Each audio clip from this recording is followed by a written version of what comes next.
Okay. सबसे पहले introduction to business. इसका स्कोप मैं आपको ऑलरेडी ओरिएंटेशन में बता चुका हूं। इसमें आपके पास 10 चैप्टर्स हैं। मैंने इन 10 चैप्टर्स को 3 ग्रेड्स में डिवाइड किया, grade A, grade B, grade C. Grade A में आपके पास 3 चैप्टर्स हैं। अगर आप तीनों चैप्टर्स के एंड में देखेंगे तो लिखा हुआ है बिजनेस, बिजनेस, बिजनेस। यानी कि चैप्टर नंबर 1 में आपको पता चलेगा बिजनेस का नेचर क्या है। सही है। When I talk about nature, nature means everything, nature includes everything. Nature में सब कुछ होता है। जैसे मैं अपनी बात करूं, मेरा एक नेचर है, सही है। मेरे फिजिकल कैरेक्टरिस्टिक्स, मेरे इमोशनल कैरेक्टरिस्टिक्स, मेरे नॉन फिजिकल कैरेक्टरिस्टिक्स, सही है। इसके अलावा जो है मेरी पर्सनैलिटी, मेरा एटीट्यूड, मेरे रिस्पॉन्स, मेरे एक्शंस, मेरे रिएक्शंस, मेरे रिलेशंस, मेरा बिजनेस, मेरी जॉब, मेरे एक्सपीरियंस, मेरे स्किल सेट, सही है। जो भी चीज मुझसे जुड़ी हुई है वो मेरा नेचर है। तो जब एक इंडिविजुअल का नेचर होगा तो क्या बिजनेस का नेचर नहीं होगा? बिजनेस का नेचर भी होगा। तो चैप्टर नंबर 1 में हम ऊपर ऊपर से बिजनेस का नेचर पढ़ेंगे, ठीक है। चैप्टर नंबर 2 की बात करें, ओनरशिप ऑफ बिजनेस। देखिए, हम हर चीज को ओन करते हैं, सही है। अब वो फिजिकल चीजें भी हो सकती है, नॉन फिजिकल चीजें भी हो सकती है। बिजनेस एक नॉन फिजिकल चीज है, राइट। लेकिन बिजनेस के एसेट्स जो है वो फिजिकल है। इसी तरीके से रिस्पॉन्सिबिलिटीज को भी तो हम ओन करते हैं, ठीक है। अपने एक्शंस को हम ओन करते हैं, वो चीजें नजर नहीं आती है, लेकिन हम कुछ फिजिकल चीजों को ओन करते हैं। अपने मोबाइल फोन को, अपने लैपटॉप को, अपने पर्सनल एसेट्स को हम क्या करते हैं? ओन करते हैं। तो हमेशा याद रखिएगा, आप किसी भी चीज को फिजिकल या नॉन फिजिकल जब ओन करते हो ना, तो उसकी ओनरशिप के बेनिफिट्स के साथ साथ आप उनकी रिस्पॉन्सिबिलिटीज भी कैरी कर रहे होते हो। सिर्फ बेनिफिट्स एंजॉय नहीं करते कि यार मैं तो बिजनेस ओनर हूं तो मुझे सिर्फ प्रॉफिट ही होता होगा, नहीं। आपको प्रॉफिट तो होता है, लेकिन बिजनेस के रिस्क आपके साथ चलेंगे, रिस्पॉन्सिबिलिटीज आपके साथ चलेंगी, लायबिलिटीज आपके साथ चलेंगी, अकाउंटेबिलिटीज आपके साथ चलेंगी, सही है। रेपुटेशन के लिए आप जिम्मेदार होगे। देन फिर बात करते हैं ऑर्गेनाइजेशन की। ऑर्गेनाइजेशन का मतलब यहां पे वही है, ऑर्गेनाइजेशन का मतलब यहां पे वही है जो कि डिक्शनरी मीनिंग है। To organise, to arrange, to set up. चीजों को यहां पे क्या करना है? आपने अरेंज करके चलना है। क्योंकि अगर चीजों में डिसिप्लिन नहीं होगा, सिस्टम नहीं होगा, अगर चीजें ऑर्गेनाइज्ड वे में नहीं होगी, तो एक क्योस आ जाएगा। क्योस का मतलब क्या होता है? तबाही आ जाना, सही है। क्योस का मतलब होता है चीजें एब्रप्ट हो जाएंगी, आगे पीछे हो जाएंगी, फिर आप उनको कंट्रोल करते हुए चलोगे। मुझे एक बात बताओ, लेट सपोज आपने क्या किया, एम्प्लॉयज के टाइम अक्रॉस सेट कर दिए। भाई आपने 9 बजे आना है, आपने 5 बजे चले जाना है। अगर 9 से लेट होते हो तो ये कॉन्सिक्वेंस हो सकते हैं। 5 कॉन्सिक्वेंसेस बता दी, सही है। अब यहां पे एम्प्लॉय कभी लेट आ रहा है, कभी टाइम पर आ रहा है, कभी लेट आ रहा है, कभी इतना लेट आ रहा है, कभी इतना लेट आ रहा है। मंथ एंड पे उसको जब सैलरी शीट मिली तो उसकी इतनी सैलरी डिडक्टेड थी। अब क्या होगा? लंबी आर्ग्यूमेंट नहीं होगी। आपको एचआर बोलेगा कि भाई अपनी पॉलिसी देख लो और फिर अपनी सैलरी कैलकुलेट कर लो और हमसे आर्ग्यू नहीं करो। If you don't like it, organisation छोड़ दो। अब टाइम वेस्ट नहीं हो रहा। अब ये पॉलिसी लिखी भी नहीं है। अब एक एम्प्लॉय जो है वो आ रहा है लेट और लेट तक बैठ रहा है, जल्दी आ रहा है तो जल्दी चले जाता है, टाइम वो पूरा लगा रहा है, सही। अब क्या होगा?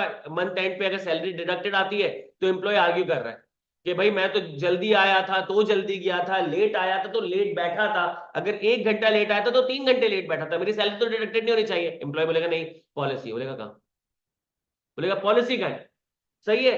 तो जब इन सारी चीजों में फंसे रहोगे तो ऑर्गेनाइजेशन का एक्चुअल टास्क का पूरा करोगे।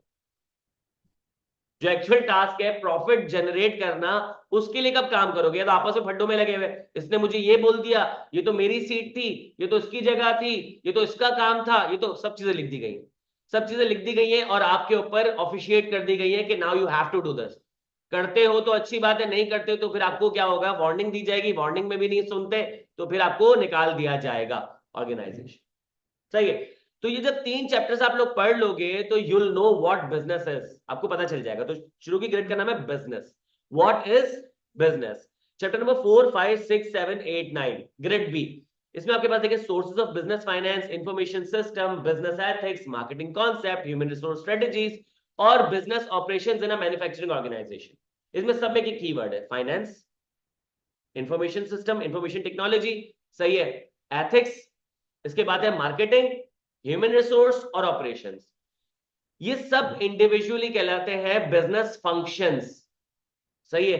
बिजनेस फंक्शन, देखिए बिजनेस अलग अलग तरीके से फंक्शन करता है। कहीं बिजनेस को प्रमोट करना होता है, मार्केटिंग करनी होती है, उसकी विजिबिलिटी बढ़ानी होती है, तो वहां पे फंक्शन होता है मार्केटिंग का। सेलिंग हो रही है, ब्रांडिंग हो रही है, प्रमोशन हो रही है, एडवर्टाइजमेंट बन रही है, सही है, तो ये सारी चीजें किसके अम्ब्रेला में आएगी, मार्केटिंग के। तो ये एक फंक्शन बिल्कुल अलग है, इनकी सारी चीजें आपस में सिमिलर है, कुछ कनेक्टेड है लेकिन वैसे अलग है। तो ये एक बिजनेस फंक्शन ही हो गया। एक और बिजनेस फंक्शन, भाई बिजनेस में आप पैसों से रिलेटेड ट्रांजैक्शंस कर रहे होते हो, पैसों को मैनेज कर रहे होते हो, पैसा कहां से आएगा, पैसे को किस तरीके से होल्ड करना है, एक्स्ट्रा पैसे को कहां इन्वेस्ट करना है, एक्सपेंस कहां पे करना है, प्रोक्योरमेंट, इसके अलावा टैक्सेशन के मामला, ऑडिटिंग के मामला, फाइनेंशियल रिपोर्ट्स कैसे बनेंगी, फाइनेंशियल अकाउंटिंग कैसे होगी, ये सारी चीजें किसमें आ जाएगी, फाइनेंस डिपार्टमेंट, सही है। तो एक और बिजनेस फंक्शन क्रिएट हो गया। इसके अलावा आपकी ऑर्गेनाइजेशन में ऑटोमेशन की जरूरत है कि भाई हर चीज मैनुअली हो रही है, उसकी वजह से क्या होता है, एफिशिएंसी कॉम्प्रोमाइज हो रही है, चीजों में एक्यूरेसी नहीं है, एविडेंस मौजूद नहीं है, सही है। तो ये सारी चीजों के लिए आपने क्या क्रिएट कर दिया, कनेक्टिविटी नहीं है आपके लिए इंफॉर्मेशन सिस्टम। फिर एक चीज देखिएगा, कभी सोचिएगा कि कभी भी आप कोई इलीगल एक्टिविटी करते हो ना, उसके कॉन्सिक्वेंसेस कानून में लिखे हुए। भाई लेट सपोज आप एक कंपनी के बॉस हो, आप अपने एम्प्लॉय से नाराज थे, आप सुबह सुबह एंटर हुए और आपने क्या किया, एम्प्लॉय को जोर से चाकू मार दिया, सही है, तो क्या होगा, आपको पुलिस पकड़ के ले जाएगी और आपको कानून सजा देगी, मौत की जो भी सजा होती है, सही है, तो उसकी सजा कानून में लिखी हुई है। लेकिन लेट सपोज आप जो है अपने एम्प्लॉय से बहुत बेजार थे, सही है, आप सुबह एंटर हुए और आपने उसको इतना बुरा भला कहा, इतना बुरा भला कहा, इतना बुरा भला कहा, इतना बुरा भला कहा कि उसके दिल में सुसाइडल थॉट्स आना शुरू हो गई, सही है, आप जाके अपने रूम में बैठ गए, आपने ठंडा ठंडा पानी पिला, मजा आ गया। अब क्या पुलिस को फोन करेगा कि यार इसने तो मेरी दुनिया पलट दी है, हाँ हाँ, वो गालियां कुछ भी कर सकता है। अब इसके कॉन्सिक्वेंस नजर नहीं आएंगे, इसके बहुत कॉन्सिक्वेंसेस है। एक कॉन्सिक्वेंस, उसने अब जिंदगी का मकसद बना लिया कि मैं इसकी जिंदगी आजाद कर दूंगा, काम नहीं करूंगा, लोगों को बुराई करूंगा, कि अब लेट सपोज जैसे आप आपकी हैप्पी बर्थडे हो गई, अब वो बॉस चले गया, अब क्या हुआ कि जैसे एक बंदा आया, तुझे पता है बॉस चोर है, शुरू हो गए। अब वो क्या कॉन्सिक्वेंस पीछे क्या हुआ, चलना शुरू हो गए। अनएथिकल एक्टिविटीज के कॉन्सिक्वेंसेस पता है कहां तक जा सकते हैं, कि आपकी ऑर्गेनाइजेशन बंद हो सकती है, आपके रिलेशंस खराब हो सकते हैं, आपकी रेपुटेशन तबाह बर्बाद हो सकती है। तो सर ये तो ज्यादा खतरनाक सांप है। तो इस सांप को डब्बे में बंद करने के लिए यू नीड एथिक्स डिपार्टमेंट, कि भाई अपने बॉसेस को बोलो जरा जबान अंदर रखे, और जो भी मसले मसाइल हो यू हैव ऑफिशियल मेजर्स, कि आप क्या करो अगर आपको कोई एम्प्लॉय काम नहीं कर रहा, give them warning letter with polite smile on your face, उसके बाद क्या करो कि अल्लाह अल्लाह खैर सल्लाह के भाई चले जाए यहाँ से, बस बदतमीजी नहीं करना, ठीक है। तो एथिक्स डिपार्टमेंट है, तो इसकी बड़ी सिग्निफिकेंस है। उसके बाद let's talk about marketing department. Sir ये तो ब्रेड एंड बटर है, यही आपको जो है विजिबिलिटी लाके देगा, आपको कस्टमर्स लाके देगा। Human resource department, human resource department में क्या होता है कि एम्प्लॉयज की हायरिंग, उनकी फायरिंग, उनकी ट्रेनिंग, उनकी डेवलपमेंट, सही है, उनके इंक्रीमेंट्स, उनकी कंसिडरेशन, उनके उनके ग्रीवेंसेस, सही है, उनकी अप्रिसिएशन, उनके जो ऑर्गेनाइजेशन में पोजिशनिंग है, ये सारी चीजें कौन देखता है, ह्यूमन रिसोर्स डिपार्टमेंट देखता है। तो ये अलग बिजनेस फंक्शन है। ऑपरेशंस, ये शायद बहुत सारे लोगों ने पहली बार सुना होगा, ये नाम सुना होगा, इसका काम पता नहीं होगा। ऑपरेशंस में दो चीजों पे फोकस होता है, ऑपरेशंस में दो चीजों पे फोकस होता है, ऑर्गेनाइजेशन की ट्रांसफॉर्मेशन प्रोसेस, ऑर्गेनाइजेशन के ट्रांसपोर्टेशन प्रोसेस, ट्रांसफॉर्मेशन ट्रांसपोर्टेशन, यानी कि प्रोडक्शन और डिस्ट्रीब्यूशन। प्रोडक्शन और डिस्ट्रीब्यूशन को क्या करता है, ये इसको कर रहा होता है लुक आफ्टर, सिर्फ लुक आफ्टर करता है, देखभाल करता है, खुद उतरता नहीं है, सिर्फ ऊपर से आवाजें लगाता है कि हाँ भाई प्रोक्योरमेंट में क्या करना है, आपने क्वांटिटी इंश्योर करनी है, क्वालिटी इंश्योर करनी है, और पैसे अकॉर्डिंगली जरा देख दाख के नेगोशिएट करके पैसे करने, सही है। फिर इसके अलावा अगर प्रोडक्शन चल रही है तो प्रोडक्शन मेथड ये होना चाहिए, ज्यादा बेहतर प्रोडक्शन मेथड ये है, इंस्टेड ये, सही है। सारी चीजों को क्या किया जाता है, लुक आफ्टर किया जाता है। ट्रांसपोर्टेशन, भाई अगर आप देखो, अगर मैं इंटरनेशनल ट्रांसपोर्टेशन की बात करूं तो 97% ट्रांसपोर्टेशन किससे होती है, बाय सी। क्यों, दो चीज है, एक उसकी कैपेसिटी ज्यादा होती है, होल्डिंग कैपेसिटी ज्यादा होती है, और फ्यूल कम होती है। जो जेट फ्यूल होता है ना, वो क्या करेगा, आपको पूरा बजट खा जाएगा, सही है। लेकिन अगर पेरिशेबल आइटम हो तो फिर you have to take a decision, और आपने अगर बाय एयर भेजना है, क्योंकि बाय एयर कुछ घंटों में पहुंच जाता है, और बाय सी आपको महीने, 2 महीने, शुरू में तो 6-6 महीने लगते थे। तो ये जो है आपके पास डिसीजन होती है, कौन लेता है, ये ऑपरेशंस डिपार्टमेंट लेता है। ये क्वालिटी इंश्योर करता है, ये क्वांटिटी इंश्योर करता है, ये कस्टमर की सेटिस्फेक्शन को इंश्योर करता है। तो ये बहुत इंपॉर्टेंट डिपार्टमेंट है, जिसके बारे में हम लोगों को सही से पता नहीं था। तो आपको पता चल जाएगा what are business functions, grade B chapter number 9 तक। ग्रेड सी है chapter number 10। Industries of Pakistan.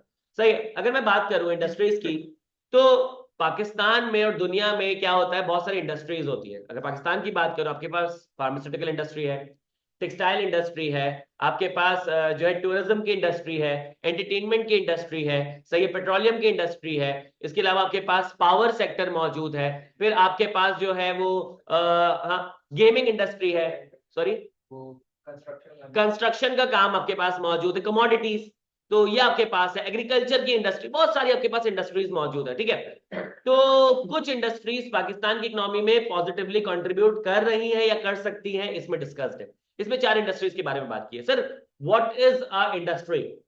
Industry क्या होता है? Group of similar companies. Pharmaceutical industry की बात करूं तो उसके अंदर जो कंपनीज होगी, या तो वो दवाइयां बना रही होगी, या वो दवाइयां सेल कर रही होगी, या दोनों कर रही होगी, या दवाई से रिलेटेड कोई प्रोडक्ट बना रही होगी। जैसे अगर मैं बात करता हूं, दवाई को आप सिर्फ खाते नहीं हो, आप दवाई को इंजेक्ट भी कर सकते हो। सही है, मैं वो प्रिस्क्राइब दवाई की बात कर रहा हूँ। ठीक है, फिर इसके अलावा आप दवाई को इनहेल भी कर सकते हो। सही है, आप दवाई को इनहेल भी कर सकते हो। तो जो आपके पास नेबुलाइजर्स होते हैं या जो आपके पास सिरिंजेस होती हैं, सही है, ये भी किस में आएगी? फार्मास्यूटिकल इंडस्ट्री में आएगी।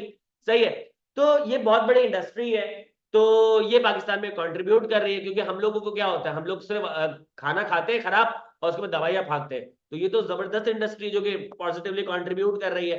तो ये आपके पास 3 ग्रेड्स मौजूद है। सही है, अब चलते हैं आगे। जरा ऑनलाइन स्टूडेंट्स के मैं देख लूं कोई सवालात वगैरह है। तैमूर, मेरा नंबर मैं व्हाट्सएप ग्रुप पे ना आप मैसेज कर दूंगा, वहीं से मेरा नंबर ले लीजिएगा। वैसे मेरे नंबर होने का फायदा नहीं है, मैं बहुत डीट हूँ, रिप्लाई करता नहीं। हाँ सर, मुझे भी तो ये मेरी बड़ी गलती है। मैंने अपने लिए टीएस रखे रिप्लाई करने के लिए, वो भी रिप्लाई नहीं करते। मैं कहता हूँ मुझे बता दिया करो ताकि मैं रिप्लाई कर दूं। ओके सर, मुझे PRC 1 के लिए भी गाइड कीजिएगा, क्योंकि मैंने टोटल में 3 पेपर दिए थे, लेकिन अनफॉर्चुनेटली 3 पेपर नहीं निकल पाए। हितेश, एक काम कर, अगर तुम कराची में हो तो मैं तुम्हें इनवाइट करता हूँ, तुम माइक्रो स्कूल ऑफ फाइनेंस आ जाओ, अगर नहीं तो हम लोग Q&A सेशन रख लेंगे, उसमें उसमें ना अपनी पूरी कंप्लीट एनालिसिस कर कर आना और हम डिस्कस कर लेंगे। देखो इंशाल्लाह पास हो जाएगा, जो हो गया सो हो गया, अब उस पर परेशान होने की जरूरत नहीं है। आगे की तरफ देखते हैं, इंशाल्लाह तुम तीनों पेपर पास कर लोगे, बल्कि सारे पेपर पास कर लोगे। ठीक है, चल ये समझ आ गए 10 चैप्टर्स, अब ये याद रहेंगे। सही है, देखो आपके पास 171 पेज नंबर लिखा हुआ है। 171 शुरू होगा तो तकरीबन नहीं खत्म होता 190 192 पे, तो आपके पास 190 पेजेस है। मैंने बताया था 190 पेजेस नहीं, आपके पास 140 पेजेस है, क्योंकि हर चैप्टर में आपके पास 5 पेजेस फाड़े गए। सही है, एक पेज है ब्लैंक। सही है, एक पेज में इतनी सी समरी लिखी हुई है आधे पैराग्राफ की, 2 पेज गए। सही है, 2 पेजेस में आपके पास MCQs है, तो वो पढ़ने तो नहीं है, वो गए। फिर एक पेज में उनके आंसर है, तो ये 5 पेजेस गए। तो इसका मतलब ये है कि हर चैप्टर में अगर 5 पेजेस गए तो 50 पेजेस गए, बच गए 140। अभी कोई लिखना शुरू हो गया, इससे पहले कुछ अजीब गरीब लिख ले तो मैं डिसेबल कर देता हूँ। सही है, कुछ को दिल करता है ना कि यार हाँ स्क्रीन पे लिखे कुछ, ये आए लाइन पीली कलर की यहाँ पे। खैर, तो यहाँ पे क्या है कि आपके पास 140 पेजेस है, तो अगर आप ऑन एवरेज देखो तो एक चैप्टर में आपके पास 14 पेजेस है। सही है, यकीन जानो बड़ी बात नहीं कर रहा, अगर आपकी रीडिंग स्पीड तेज है तो आप 14 पेजेस को आधे घंटे में रीड कर सकते हो, अगर बहुत ज्यादा अच्छी नहीं है तो 2 घंटे। तो इसका मतलब ये है कि सर मैं इस बुक को क्या कर सकता हूं कि 10 दिन में 5 घंटे में, या 10 दिन में 20 घंटे में इसको कवर कर सकता हूं। ऑन एवरेज 10 घंटे में आपकी एक दफा बुक कवर हो जाएगी, ऑन एवरेज 10 से 12 घंटे में। सर अगर 10 घंटे में मेरी एक बार बुक कंप्लीट हो जाती है, तो इसका मतलब यह है कि दूसरी बार जब मैं उसको पढ़ने बैठूंगा तो मुझे मेरी जो एफिशिएंसी होगी वो 20% इंक्रीज हो जाएगी, मैं 8 घंटे में रीड कर लूंगा, ये होगा 18 घंटे। उसके बाद मैं तीसरी बार बैठूंगा तो एफिशिएंसी आपकी 50% इंक्रीज हो जाएगी, आप उसको 5 घंटे में रीड कर सकते हो। तो इसका मतलब ये है कि आपके 23 से 25 आवर्स में 3 दफा रीडिंग हो सकती है। इसको मल्टीप्लाई बाय 2 भी कर लो तो 50 आवर्स, इतना कोई नहीं जाता। सही है, तो 25 घंटे में 3 दफा बुक रीड कर लो, क्योंकि कोई भी आके तुम्हें कुछ भी कह ले, कोई भी आके तुम्हें कुछ भी कह ले कि नहीं कॉन्सेप्चुअल पेपर आता है या ओन वर्ड्स आते हैं, सारी चीजें आते हैं ना, मैं तुम्हें लिख के दे रहा हूं कि तुम्हारी 50 या 40% पेपर बुक से आता है। कॉन्सेप्चुअल भी आएगा तो बुक से आएगा, बुक की एक लाइन डाली भी होगी उस कॉन्सेप्ट में, एक लाइन आपको मिलेगी एज इट इज वर्ड्स। सही है, आप वहां से कैच करोगे कॉन्सेप्ट क्या है, और फिर आप अकॉर्डिंगली कॉन्सेप्ट को समझ के आंसर कर दोगे। लेकिन अगर बुक रीड नहीं की होगी ना, तो तकरीबन तकरीबन आपके पास 10-15 MCQ रहते होंगे ना, जिसमें आप बोलोगे यार काश मैं बुक रीड कर लेता तो इनको सही कर लेता, तो आप तुक्के में लगा के जाओगे, सही भी हो सकते गलत भी हो सकते हैं। लेकिन वही आपके 20-25 MCQs 100% सही हो जाएंगे कि यू न्यू क्या आंसर क्या था, तो आपके 40% मार्क्स तो वहीं से आ गए। अब सिर्फ 10% मार्क्स सिक्योर करने। सही है। तो बुक जरूर रीड कीजिएगा, ये इकोनॉमिक्स के लिए भी जरूरी है, इकोनॉमिक्स भी पूरी रीड करें, इकोनॉमिक्स में ज्यादा पेजेस है, इकोनॉमिक्स को रीड करने में ख्वारी भी ज्यादा है। सही है, लेकिन इकोनॉमिक्स भी रीड कीजिएगा, ये भी रीड कीजिएगा, वरना पेपर नहीं पास होगा। तुक्के में तो किसी का भी पेपर पास हो सकता है, कोई बड़ी बात नहीं है, ये आसान पेपर है। ठीक है, अब आ जाते हैं नेचर ऑफ बिजनेस पे। इस चैप्टर में मैंने आपको बताया था कि इस चैप्टर को मैंने 4 हिस्सों में डिवाइड किया हुआ है। इस चैप्टर को मैंने, पहला जो पार्ट है उसमें हम पढ़ेंगे डेफिनेशन ऑफ बिजनेस और रिलेटेड कॉन्सेप्ट। बिजनेस की डेफिनेशन यहाँ पढ़ेंगे और उससे रिलेटेड जितने भी कॉन्सेप्ट्स हैं उनको कवर करेंगे। दूसरे पार्ट में हम पढ़ेंगे बिजनेस का पर्पस क्या है।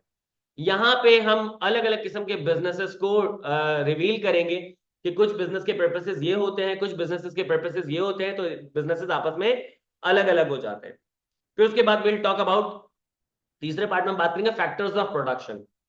तुम एक चीज सोचो, बिजनेस में ना प्रोडक्शन होती ही है। बिजनेस कहीं ना कहीं कॉन्सेप्ट आया ही इंडस्ट्रियलाइजेशन के रेवोल्यूशन के बाद है। उससे पहले भी बिजनेस होता था, लेकिन वो ट्रेडिंग वगैरह तक महदूद था। सही, बार्टर वगैरह करते थे या ट्रेडिंग कर लेते थे। जहां पे इंडस्ट्रियलाइजेशन आई आज से 300 साल पहले, तो वहां पे ना एक बिजनेस को बूम मिला, क्योंकि वहां पे क्या होता था, वैल्यू एडेड प्रोडक्ट बनना शुरू हुए। भाई पहले क्या होता था, पहले क्या होता था, कोई भी बंदा नेचर से चीज हासिल करता था, उसके पास वो चीज अबेंडेंस में होती थी, तो वो क्या करता था, थोड़े से पैसे लगा के वो चीज बेच देता था।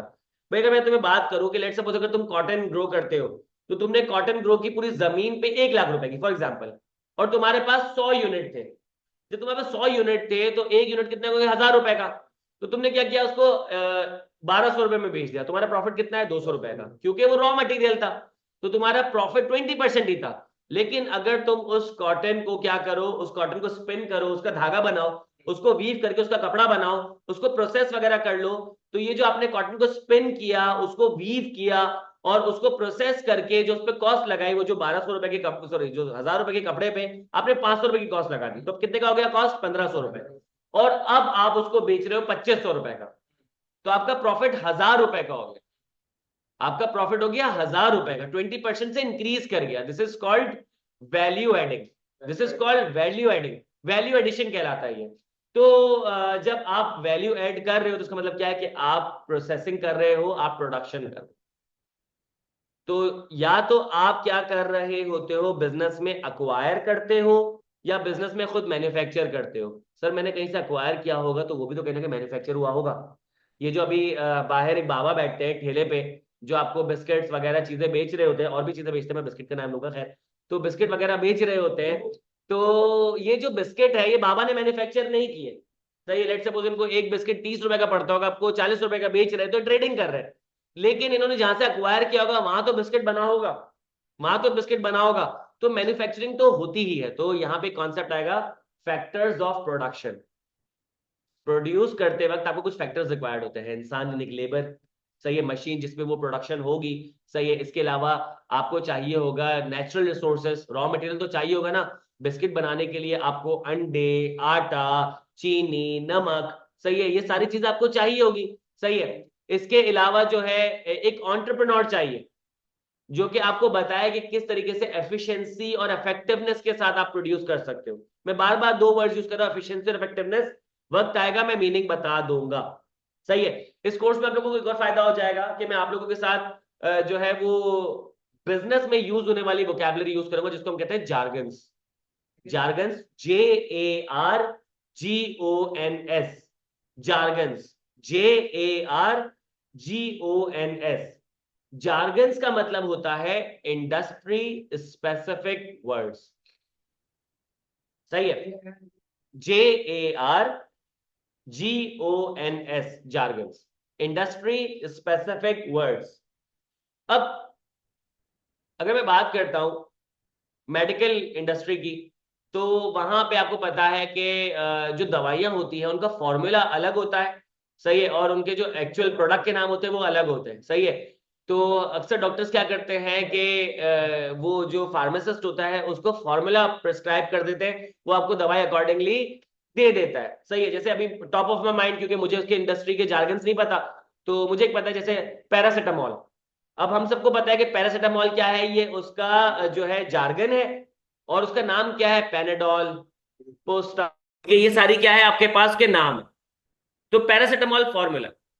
तो यहाँ पे इसी तरीके से आपके पास बिजनेस के भी जार्गन्स हैं, जैसे कि मैंने आपको अभी एफिशिएंसी इफेक्टिवनेस बताया, सही है। इसके अलावा आपके पास एक और होता है, जैसे लेट्स सपोज रेपॉर, RAPPORT। रेपॉर का मतलब क्या होता है? बॉन्डिंग। रेपॉर का मतलब क्या होता है? रिलेशनशिप बिल्डिंग, सही है। फिर आपके पास एक और जो है ना, इस तरीके से जब आएगा तब मैं बताऊंगा ये सारे। आपके पास होता है कोहेसिव। कोहेसिव का मतलब क्या होता है? कहाँ? हाँ हाँ, गुड, यही है। ठीक है। तो इसकी इसकी एप्लीकेशन कहाँ है, इन सबको हम डिस्कस करेंगे। तो यहाँ पे आपके पास ऐसे वर्ड्स आएंगे, तो मैं आपको बता दूंगा, आपकी वोकैबुलरी में भी वो यूज होना शुरू हो जाएंगे। ठीक है। फिर जो चौथा पार्ट है ना, उसका नाम है स्टेक होल्डर। चौथा पार्ट क्या है? उसका नाम है स्टेक होल्डर। कि बिजनेस कभी भी आइसोलेशन में नहीं होता। बिजनेस कभी भी आइसोलेशन में नहीं होता, सही है। अब कोई आर्ग्यू कर सकता है, नहीं सर सोल प्रोप्राइटरशिप।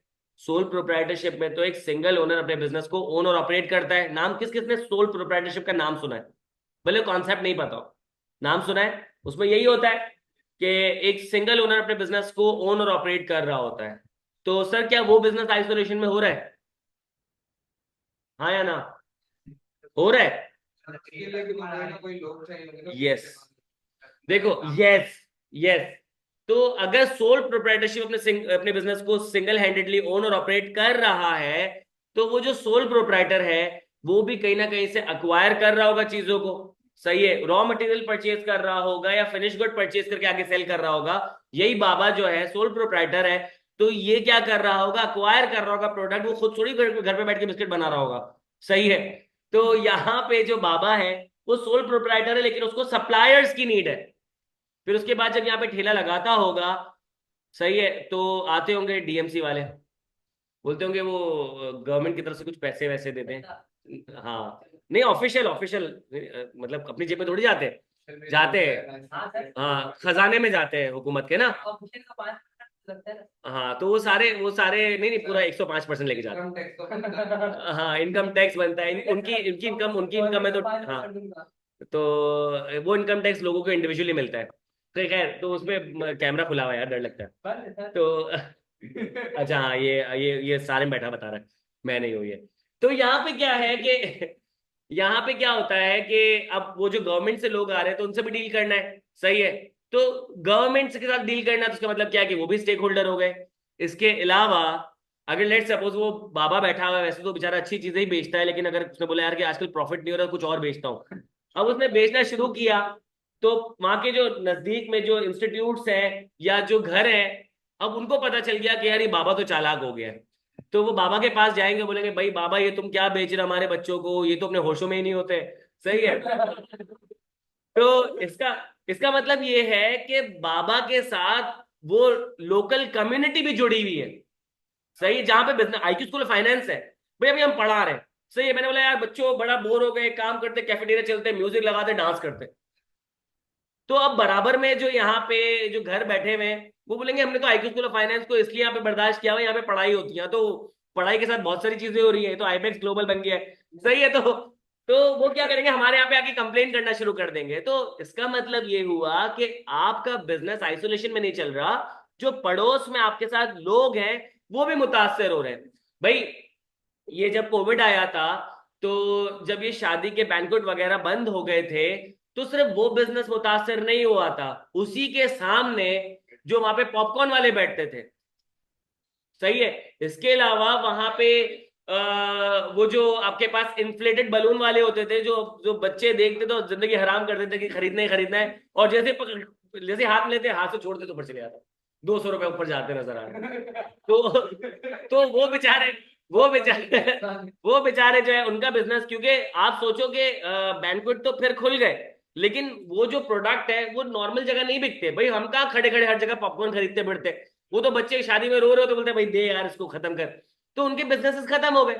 तो लोकल कम्युनिटी, सही है। इसी तरीके से और आपके पास स्टेक होल्डर्स होते हैं, जैसे कि आपके पास जो है वो, हाँ, कस्टमर, जो एक्चुअली बिजनेस में कंट्रीब्यूट कर रहा है डायरेक्टली। तो वो क्या है? कस्टमर। कि भाई लेट सपोज एक बंदा जो है वो मोबाइल फोन परचेज करने गया, और वो मोबाइल फोन परचेज करने जा रहा था, उसने बोला अपने दोस्त को, बोला मेरे साथ साथ चल। ठीक है, अब उसने रिक्शे में बोला अपने दोस्त को कि यार वो मुझे तो इन्फिनिक्स लेना है। अब उसका जो दोस्त है उसकी ब्रांड लॉयल्टी थी, लेट सपोज लेट से सैमसंग के साथ थी, या फिर उसकी जो ब्रांड लॉयल्टी थी और कौन से होते हैं, रेडमी के साथ थी। तो अब उसने बोला कि अबे छोड़ यार, इन्फिनिक्स तो पाकिस्तान में असेंबल होता है और यूनिफॉर्मिटी नहीं होती है, फारिग है, 5,000 रुपये मिला, रेडमी ले ले। अब पूरे रिक्शे में उसको जो ना रेडमी के गाने गाते हुए चला, तो उसने ना जब रिक्शे से उतरा उसने, हाँ मैं रेडमी ही लूंगा। तो अब जो रेडमी का कस्टमर था वो कहीं ना कहीं रेडमी का सेल्स पर्सन बन गया अनपेड, और रेडमी को फायदा हो गया। तो कस्टमर भी क्या है, स्टेक होल्डर। इसी तरीके से आपके पास बहुत सारे स्टेक होल्डर्स होते हैं, कंपेटिटर्स भी स्टेक होल्डर्स होते हैं आपके पास। तो ये हमने कुछ चीजें पढ़ी यहाँ पे। अब स्टार्ट करते हैं। सबसे पहले हम बात करेंगे बिजनेस की डेफिनेशन की, ये रही डेफिनेशन। अच्छा यहाँ नहीं खोलेंगे, खैर। A business is an organization that strives for profit by providing goods and services desired by its customers. अब इस डेफिनेशन को अगर कोई वन गो में रीड करता है तो इसे अनलॉक नहीं कर पाएगा, समझ नहीं पाएगा। लेकिन यहाँ पे बहुत सारे बच्चों ने मेरे साथ ये डेफिनेशन पढ़ ली थी तो उनको अब इसका मतलब समझ आ गया होगा। देखो, कभी भी ना कोई भी डेफिनेशन अनलॉक करनी हो ना, you don't need a teacher. सही है, अच्छा सर आज की क्लास ले फिर चलते हैं। सही है, आपको टीचर की जरूरत नहीं है। आपको किसी भी डेफिनेशन को अनलॉक करना हो ना, डू वन थिंग। सबके जो मुश्किल वर्ड्स होते हैं ना, उन सबके इंडिविजुअल मीनिंग्स निकालें और उनको आपस में इंटीग्रेट करने की कोशिश करें। अगर आपस में इंटीग्रेट कर लिया ना तो आपको एक कलेक्टिव मीनिंग मिल जाएगा। जैसे a business is an organisation, पहला जो वर्ड है वो है ऑर्गेनाइजेशन। अब आपको इससे ऑर्गेनाइजेशन का मतलब पता होना चाहिए। अगर चाहो तो अपने पास लिख लो, वरना मैं आपको ऑर्गेनाइजेशन का मीनिंग बार बार बताऊंगा। ऑर्गेनाइजेशन की डेफिनेशन कहती है, organisation is a group of people, organisation is a group of people working together to achieve something. Organization is a group of people working together to achieve something. A group of people working together to achieve something. तीन part है। देखो यहाँ पे जो हम बैठे ना, ये एक ऑर्गेनाइजेशन है। मैं आपको अभी एविडेंस देता हूँ, हम ग्रुप ऑफ पीपल हैं, बिल्कुल है, सही है। ऑनलाइन और ऑफलाइन मिला के ये हमारे पास ग्रुप ऑफ पीपल है।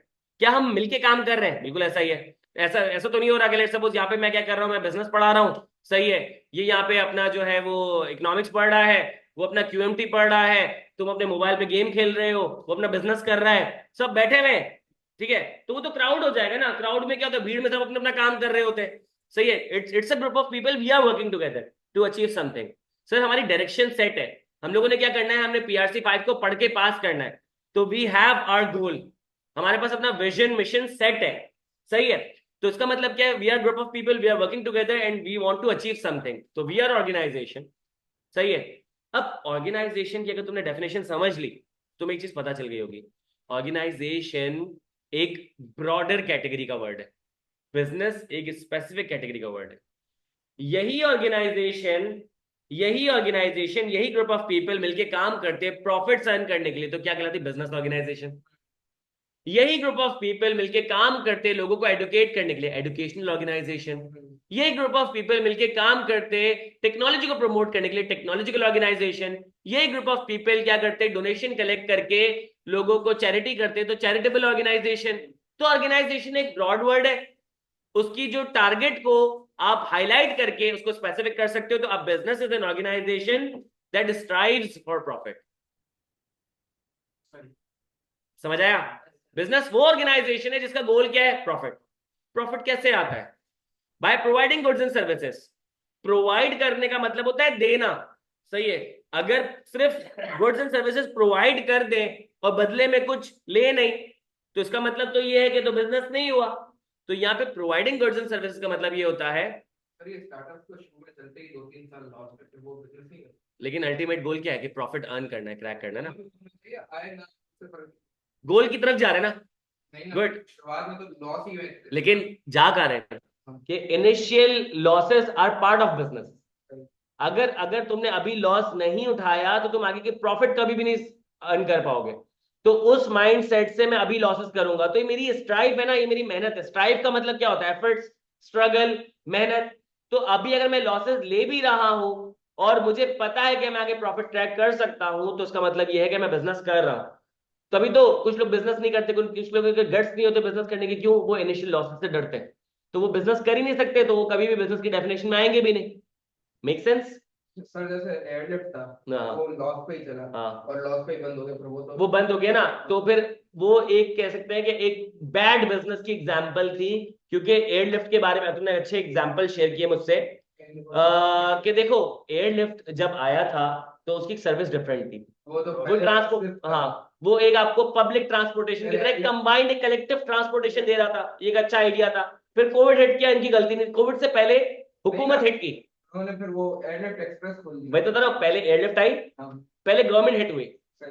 कि गवर्नमेंट ने बोला कि एयरलिफ्ट और सोयल दो आई थी, तो बोला ये जो है रोड पे चलने के लिए अनफिट है। हाँ व्हाट अ जोक। तो हमारी बसें बहुत अच्छी है ना, मतलब फुल पेंट और छतें भी अच्छी बनी होती है। बस पे मैं जब बस पे ट्रेवल करता था, मुझे कभी कभी डर लगता था कि मैं बस में खड़ा हूँ, एक वक्त पे खड़ा हूँ, एक वक्त नहीं खड़ा हुआ, क्योंकि नीचे से बस खुलेगी और मैं नीचे चले आऊँ। तो ये डर लग, लेकिन वो फिट है चलने के लिए, ये नहीं थी। खैर, पहले उनको गवर्नमेंट ने हिट किया, फिर जब वो सब चीजें सही हो गई तो उसके बाद क्या, वो कोविड आ गया। अब कोविड में तो पब्लिक ट्रांसपोर्टेशन बंद थी, तो उन्होंने क्या किया कि बड़ी स्मार्टनेस शो की, उन्होंने अपने बिजनेस मॉडल को चेंज करके वो एयरलिफ्ट एक्सप्रेस की तरफ चले गए, जहां पे उन्होंने कहा कि भाई जो आपके कंज्यूमेबल आइटम्स होते हैं आपको घर तक पहुंच जाएंगे। सही है। तो इस चीज को अप्रिशिएट किया था, आपको पता है यूएस ने, ये जो एयरलिफ्ट है ये आईबीए के स्टूडेंट से स्टार्ट की थी, इफ यू नो। हाँ। उन्होंने 1 करोड़ रुपए का उनको वो दिया था, सीड मनी दी थी। 82 मिलियन का राउंड भी रेज किया। और जब वो दिया उसके बाद भी नहीं चला, पता है क्यों? मसला कुछ भी नहीं था, मसला ये था कि ये प्रोडक्ट कभी चलना ही नहीं था। क्यों? वो क्योंकि पाकिस्तानियों का माइंडसेट अभी भी यही है कि यार अगर हम लोगों ने क्या करना है, कंज्यूमेबल आइटम परचेज करने हैं, तो हम क्या करेंगे कि बराबर के अपने जो ग्रोसरी स्टोर है वहां से परचेज कर लेंगे। कॉस्ट एफिशिएंसी नहीं थी ना, हाँ, वो 150 डिलीवरी लग जाती थी वो भी है, वो फैक्टर भी है, लेकिन अभी जैसे अभी फूड फूड पांडा का एक मॉडल काफी हद तक चला। सही है, वो इसलिए भी चला क्योंकि कहीं ना कहीं हम लोगों को जो खाना लेने जाने की ख्वारी है ना, वो हम लोगों को क्या करनी थी, स्किप करनी थी। लेकिन उन्होंने भी फिर मेंबरशिप शुरू कर दी ना, हाँ, महीने की ले लो, एक साल लेकिन की फिर भी हम वहां पे एक्स्ट्रा 150 रुपए देने को भी तैयार थे, डिलीवरी चार्जेस और सर्विस चार्जेस के नाम पे। लेकिन यहाँ पे हमने बोला कि यार ये रहा स्टोर। चीजें ये हाँ, खाने में तो होता है, चलो खाना बनने का वेट करना, स्पेसिफिक जगह से खाने की प्रेफरेंस, यार जो आपके पास जनरल स्टोर वाले आइटम्स होते हैं वो तो हर जगह यूनिफॉर्म होते हैं। तो कहीं ना ये अब तुम देखो ना, उसके साथ जो ना जितने भी आपके पास, क्रेव मार्ट भी इतना नहीं चल रहा। वो तो पहले उसने डिस्काउंट पे कंपटीशन किया था। अब डिस्काउंट पे वही ना, उन्होंने डिस्काउंट पे कंपटीशन की, आपको बोला था ना कि 1 रुपए की ये चीज ले लो, 10 रुपए की वो चीज ले लो। हाँ। तो यहाँ पे उन्होंने जो है अपनी मार्केट बनाई, लेकिन अब उसके बाद फेल हो गए वो बुरी तरीके से। अब कुछ टाइम के बाद देखना आपको ये भी आएगा कि क्रेप मार्ट भी बंद हो गया, अनलेस वो अपना बिजनेस मॉडल चेंज करें तो ये गुड, एक अच्छी एग्जाम्पल है। तभी तुम एक चीज नोट करो, एयरलिफ्ट अब बिजनेस नहीं है।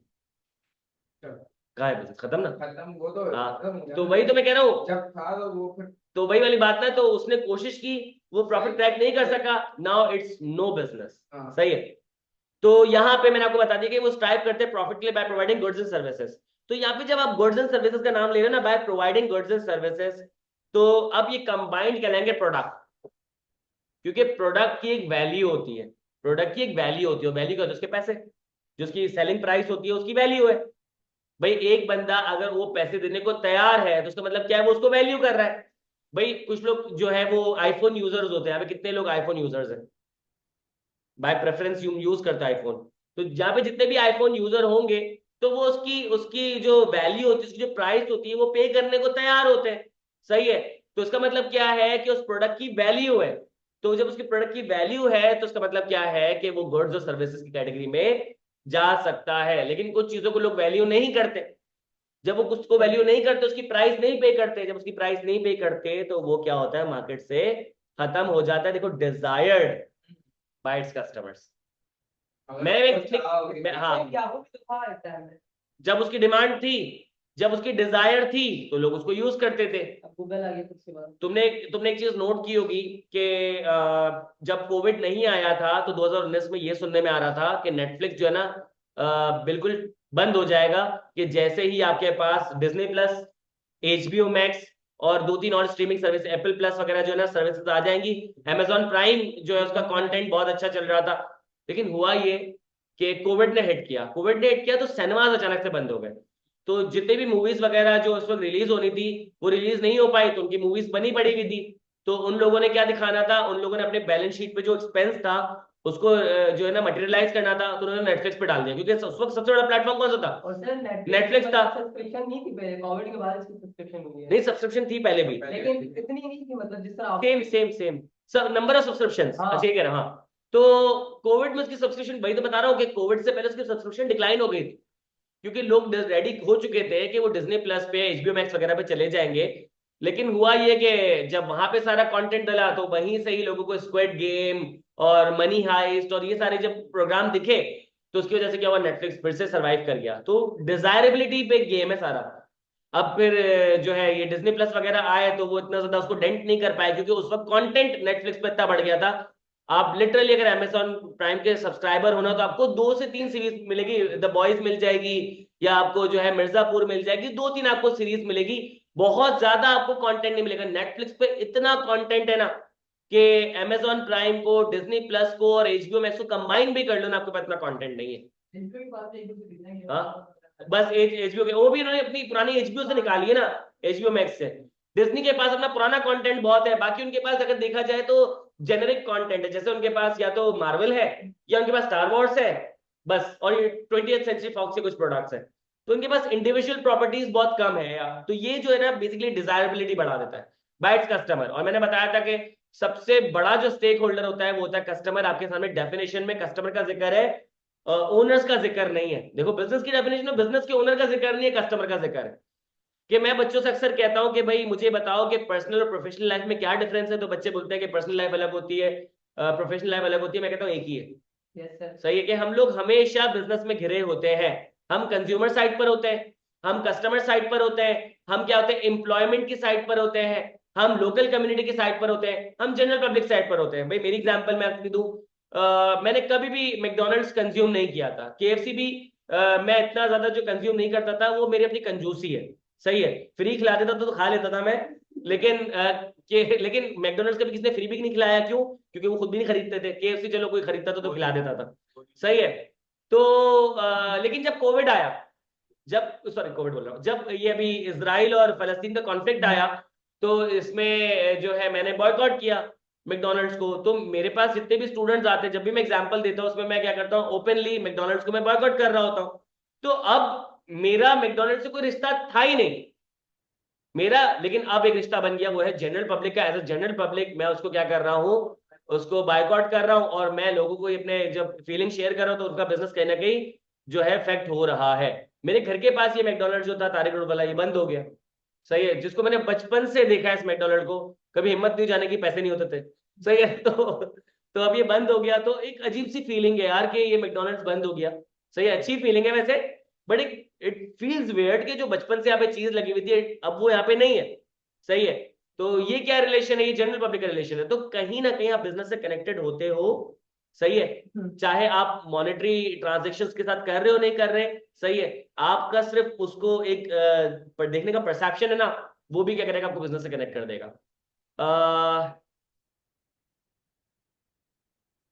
तैमूर के सर, मैंने अभी तक सीए स्टार्ट नहीं किया, आप गाइड करेंगे इंशाल्लाह। तैमूर मैं गाइड कर दूंगा, कोई मसले की बात नहीं। सही है, डेफिनेशन समझ आ गई आप लोगों को? सही है। अब डेफिनेशन में कुछ चीजें जरा उनको देख लेते हैं। सबसे पहले मैंने बात की गुड्स एंड सर्विसेज। सही है, तो गुड्स एंड सर्विसेज देखिए, पैराग्राफ नंबर 2 और पैराग्राफ नंबर 3। गुड्स, सही है, goods are tangible items, services are intangible offerings. Tangible या इनटेंजिबल। सही है, टेंजिबिलिटी का मतलब ये होता है उस चीज को आप होल्ड कर सकते हो, टच कर सकते हो, स्टोर कर सकते हो। ये मोबाइल फोन, ये लैपटॉप, ये कैमरा, ये आपके पास एलईडी। सही है, ये एसी, ये क्या है, आप इनको होल्ड कर सकते हो, टच कर सकते हो, स्टोर कर सकते हो। लेकिन सर्विसेज जैसे कि टीचिंग, सही है, या फिर आपके पास जो है और सर्विसेज जैसे कि जो मेड हो गई, सही है, डॉक्टर हो गए, गार्डनर्स हो गए, सही है, इंजीनियर्स हो गए, या कंसल्टेंट्स हो गए। सही है, या इसके अलावा आपके पास एडवाइजर्स हो गए, प्रोमोटर्स हो गए, या इंडोर्सर्स हो गए। इनकी सर्विसेज को आप होल्ड टच स्टोर नहीं कर सकते। सही है। तो टेंजिबिलिटी का मतलब होता है कि जिस चीज को आप होल्ड टच स्टोर कर सकते हो, जो फिजिकल फॉर्म में मौजूद है। इंटेंजिबिलिटी का मतलब होता है जो फिजिकल फॉर्म में मौजूद नहीं है। तो कभी भी, कभी भी, कभी भी ये नहीं कहना फिजिकल गुड्स, गुड्स होते ही फिजिकल है। सही है, हमेशा कहना physical product. Physical product is goods. और डिजिटल गुड्स हो सकते हैं सर। हाँ, डिजिटल या फिर इनटेंजिबल या फिर non physical. Non physical product is service. सही है। डिजिटल थोड़ी सी और स्पेसिफिक, थोड़ी सी नीश मार्केट हो जाती है। NICHE, नीश। सही है। CH को चा नहीं पढ़ना। सही है, नीश। सही है, नीश। सही है। या फिर ई को वो उसको प्रोनाउंस नहीं कर लेना, नीचे नहीं है ये। सही है, नीश। तो नीश का मतलब ये होता है स्पेसिफिक पर्पस या स्पेसिफिक ऑडियंस। डिजिटल प्रोडक्ट भी क्या सर्विसेज का पार्ट है? डिजिटल प्रोडक्ट भी सर्विसेज का पार्ट है, लेकिन वो और ज्यादा स्पेसिफिक हो जाता है। जैसे कि अगर आपके पास कोई सर्विस मौजूद है कंप्यूटर के फॉर्म, या कंप्यूटर ज्यादा बिट्स एंड बाइट्स में मौजूद है, बिट्स एंड बाइट्स में मौजूद है, जैसे कि पीडीएफ, जैसे कि पीडीएफ। अब यहां पे एग्जांपल ये ले सकते हैं कि जो फिजिकली बच्चे बैठे हैं उनके लिए ये क्या है, इंटेंजिबल सर्विसेज है, और जो ऑनलाइन देख रहे हैं उनके लिए इनटेंजिबल डिजिटल सर्विस है, क्योंकि इनको ये सर्विस लेने के लिए बिट्स एंड बाइट्स यूज करने पड़ रहे हैं, कंप्यूटर डाटा यूज करना पड़ रहा है। सही है, अब समझ आई? तो वो थोड़ा सा और स्पेसिफिक हो जाता है, सर्विस का पार्ट है लेकिन थोड़ा सा और, अभी डिजिटल डायरेक्टली नहीं कहा क्योंकि वो थोड़ा सा और स्पेसिफिक हो जाता है, फिर उसमें फिजिकल वाले चले जाएंगे ना। सही है, नुकसान हो जाएगा, समझो। सही है, आगे बढ़ते हैं। ठीक है, तो सर ये तो आपने डिफरेंसेस बता दिए, सिमिलैरिटी देखो लिखा हुआ है। अब देखो मुझे समझ नहीं आता कि हम लोग क्या करते हैं कि अपनी तरफ से मीनिंग क्यों क्रिएट कर लेते हैं। आपने एक चीज नोट की, लिखो लिखा हुआ है goods are tangible items that can be held, touched and stored. सही है। सर्विसेज में लिखा हुआ है services are intangible offerings of businesses that can not be held, touched और स्टोर्ड। सही है। आगे सर्विसेज में लिखा हुआ है कि ट्रेडेड और मैन्युफैक्चर्ड, लिखा हुआ है सर्विसेज में। देखो सर्विसेज में लिखा हुआ है मैन्युफैक्चर्ड और ट्रेडेड, गुड्स में लिखा हुआ है। सही है। सर्विसेज में कहीं ये लिखा हुआ है कि services can not be manufactured और ट्रेडेड, नहीं लिखा हुआ ना? हो तो सकती है ना, हो सकती है। हम लोग जब वर्ड सुनते ना मैन्युफैक्चर, सुनिएगा, मैंने आंखें बंद की, मैन्युफैक्चर, मेरे माइंड में क्या आया कि एक मजदूर क्या कर रहा है, उसके हाथ में चेनी हथौड़ी है और टन टन टन चीजों को सही कर रहा है, स्क्रू टाइट कर रहा है, पिघला रहा है। भाई मैन्युफैक्चरिंग का एक मतलब होता है प्रोड्यूस करना, मैन्युफैक्चरिंग का मतलब होता है डेवलप करना। मैन्युफैक्चरिंग एक स्पेसिफिक वर्ड है लेकिन उसके सिनोनिम थोड़े से नॉन स्पेसिफिक हो जाते हैं। सही है। मैंने आपको एग्जांपल दी कि ये जो सर्विसेज मैं रेंडर कर रहा हूं ये मैंने डेवलप की है, ये मैंने मैन्युफैक्चर की, प्रोड्यूस की है। सही है। इसके पीछे मेरी पूरी प्रायर नॉलेज, मेरी एजुकेशन, मेरे स्किल्स, सही है, मेरा एक्सपीरियंस, ये हर चीज उसके अंदर मौजूद है। सही है। मैं अभी जो पढ़ा रहा हूं उससे 6 महीने पहले ऐसा नहीं पढ़ाता हूंगा, उससे 6 महीने पहले ऐसा नहीं पढ़ाता हूंगा, उससे 6 महीने पहले ऐसा नहीं पढ़ाता हूंगा। तो इसका मतलब यह है कि मैं इसको प्रोड्यूस करता चला आ रहा हूं। सही है। अगर तुम लोगों को लगता है कि सर्विसेज मैन्युफैक्चर नहीं होती तो एक दफा मुझसे बाल कटवा लो। सही है, मैन्युफैक्चर कटवा लो, फिर तुम बोलोगे नहीं मेरा नाई सही था, उसको ओवर द हेयर प्रैक्टिस थी, उसने हर किस्म के बालों पे कैंची चलाई है। तो यहां पे इसका मतलब ये हुआ, फोकस करो लेक्चर पे, इसका मतलब ये हुआ कि यहां पे आपको वो एक्सपीरियंस, वो स्किल्स, वो नॉलेज रिक्वायर्ड है कि आप क्या करो कि सर्विसेज रेंडर कर सको। Getting my point? आ जाओ। और ट्रेड होती है, मैंने आपको बताया टू वे कंसिडरेशन है कि भाई लेट सपोज आपने कहा कि मैंने तो पढ़ा था कि भाई गुड्स जो है वो टेंजिबल आइटम होते हैं जिनको होल्ड स्टोर किया जा सकता है और उनको ट्रेड किया जा सकता है। सर्विसेज में ऐसा ट्रेड था नहीं। Sir thank you so much, आपने लेक्चर पढ़ाया, हम चलते, पैसे नहीं देंगे। मैं तो मैं बोलूंगा, एक एक को बोलूंगा भाई बुक में लिखवाओ कि सर्विसेज को भी मैन्युफैक्चर और ट्रेड किया जा सकता है। फाइल हो सकता है पूरा पूरा एक ना ना ना ना, देखो इसमें पता है क्या है, इसमें ये है, सुनो, जो लिखा गया है सही है उस पर अमल करना है, जो नहीं लिखा गया वो ओपन है अपनी अजम्पशन के लिए। सही है। तो जब नीचे सर्विसेज में नहीं लिखा गया ना मैन्युफैक्चर्ड और ट्रेडेड, हाँ हाँ, आई क्या गलत नहीं, सही है। तो you have to read between the line के अहमद मीर सर्विसेज मैन्युफैक्चर होती हैं। सही है। सर्विसेज मैन्युफैक्चर होती है, प्रोड्यूस होती है, डेवलप होती है। उसमें एग्जांपल आपके पास डॉक्टर है। सही है। आपको अगर ऐसा लगता है कि सर्विसेज मैन्युफैक्चर नहीं होती तो अगर आपने अपना ऑपरेशन करवाना है तो आप क्या करें, टेबल पे लेट जाए, अपने दोस्त बोले छुरी पकड़ और मुझे काट और निकाल ले अंदर से जो भी मसले मसाइल है, सही है। तो आप लोग नहीं भाई नहीं, मैं तो डॉक्टर के पास जाऊंगा, क्यों? क्योंकि हाँ हाँ हाँ, तो मोची ले ले, तो मोची को नहीं पता होगा ना कि वो क्या नाम है, वो चीजों को स्टेरिलाइज कैसे करना है या काटना कितना अंदर तक, उसने पीठ तक काट दिया आपको, अपना पीछे से बंद हो रहा है, आगे से बंद हो पा रहा है, मसले मसाइल हो जाएंगे। तो फिर वो जो खून वगैरह बह रहा होगा तो वो क्या करेगा, चलो खून तो मौजूद नहीं, पान की पिचकारियां मार मार के क्या करेगा समझ नहीं आ रहा मुझे, होगा क्या करेगा, वो तो बंदा ही खत्म कर देगा। तो you need skill sets, you need experience, you need education, ये सारी चीजें मिलकर क्या करती है, डेवलप करती है आपकी सर्विसेज। मैंने क्या जज्बाती हो गया, टाइमर चल गया था। अच्छा टाइमर चल गया था, रिमोट से ऑन सही है रखो। इतने बोला मुझसे बर्दाश्त नहीं हो रहा, बस अब बहुत हो गया। सही है। इसके बाद चौथा जो पैराग्राफ आ रहा है वो लिखा हुआ है कि बिजनेसेस आल्सो सेल और सर्व टू अदर ऑर्गेनाइजेशंस। सही है, बिजनेसेस सेल करती है और सर्व करती है दूसरी ऑर्गेनाइजेशंस को। तो इसका मतलब ये है कि जो हमारे एंड पॉइंट पे जो कस्टमर है, वो कस्टमर की दो कैटेगरीज बन गई, एक होता है कंज्यूमर और एक होता है बिजनेस। जब गुड्स एंड सर्विसेज परचेज कर लेने के बाद आप क्या करते हो, उन्हें बिजनेस यूज में ले जाते हो, तो आप कौन से कस्टमर हो, आप बिजनेस कस्टमर हो। जब गुड्स एंड सर्विसेज परचेज कर लेने के बाद आप उसे नॉन बिजनेस यूज में ले जाते हो तो आप कंज्यूमर। मैंने पिछली क्लास में एग्जांपल दी थी, फिर मैं दे देता हूं एग्जांपल नंबर 1। मैंने क्या किए, मैंने चावल परचेज किए, सही है, चावल परचेज करने के बाद मैं अपनी अम्मी के पास लेके, मैंने जबरदस्ती बिरयानी बना दो, उन्होंने बिरयानी बनाई, मैंने खा ली, तो इसका मतलब मैं कंज्यूमर हूं, मैं बिजनेस यूज में उसको लेके नहीं गया। बिजनेस यूज किया, मैं उसका प्रॉफिट निकालता, सही है, उसका प्रॉफिट निकालता, कुछ भी तरीके से प्रॉफिट में इसको लेके आता, ठीक है। फिर दूसरी एग्जांपल, मैंने चावल परचेज किए, सही है, वो अलग है, वो अभी आ रहा है उस पर। मैंने चावल परचेज किए, सही है, मैंने क्या किया, एक गरीब को ठेला पकड़ा दिया, सही है, अब इसका कोई बिजनेस यूज नहीं था, ठीक है, तो क्या हो गया, मैं कंज्यूमर। तीसरी एग्जांपल, मैंने चावल परचेज किए, चावल परचेज करने के बाद मैंने ये जोर से थैली उछाली, सारे चावल फट के गिर गए जमीन पे, तो मैं पागल था, लेकिन मैं वो बिजनेस नहीं था, ठीक है, तो मैं कंज्यूमर था। तो नॉन बिजनेस यूज का मतलब ये होता है कि पर्सनल कंजम्पशन में जाए या ना जाए, बिजनेस में नहीं जाए। कंज्यूमर पर्सनली कंज्यूम करे या ना करे, किसमें नहीं जाएगा, बिजनेस यूज में नहीं जाएगा। आप अक्सर पहले मैं पता क्या कहता था, अपने पर्सनल यूज में लेके जाएगा। पर्सनल यूज का मतलब क्या है कि वो खुद कंज्यूम करेगा, लेकिन दूसरी एग्जांपल में जो मैंने गरीबों को दे दिए उसमें मेरी अपनी पर्सनल जो है वो कोई पर्सनल बेनिफिट नहीं था। हाँ चलो, एक बंदा आर्ग्यू कर सकता है कि उसको मेंटल रिलीफ मिलेगा, लेकिन जिसने चावल उड़ाए उसको क्या फायदा मिल रहा है, सही है।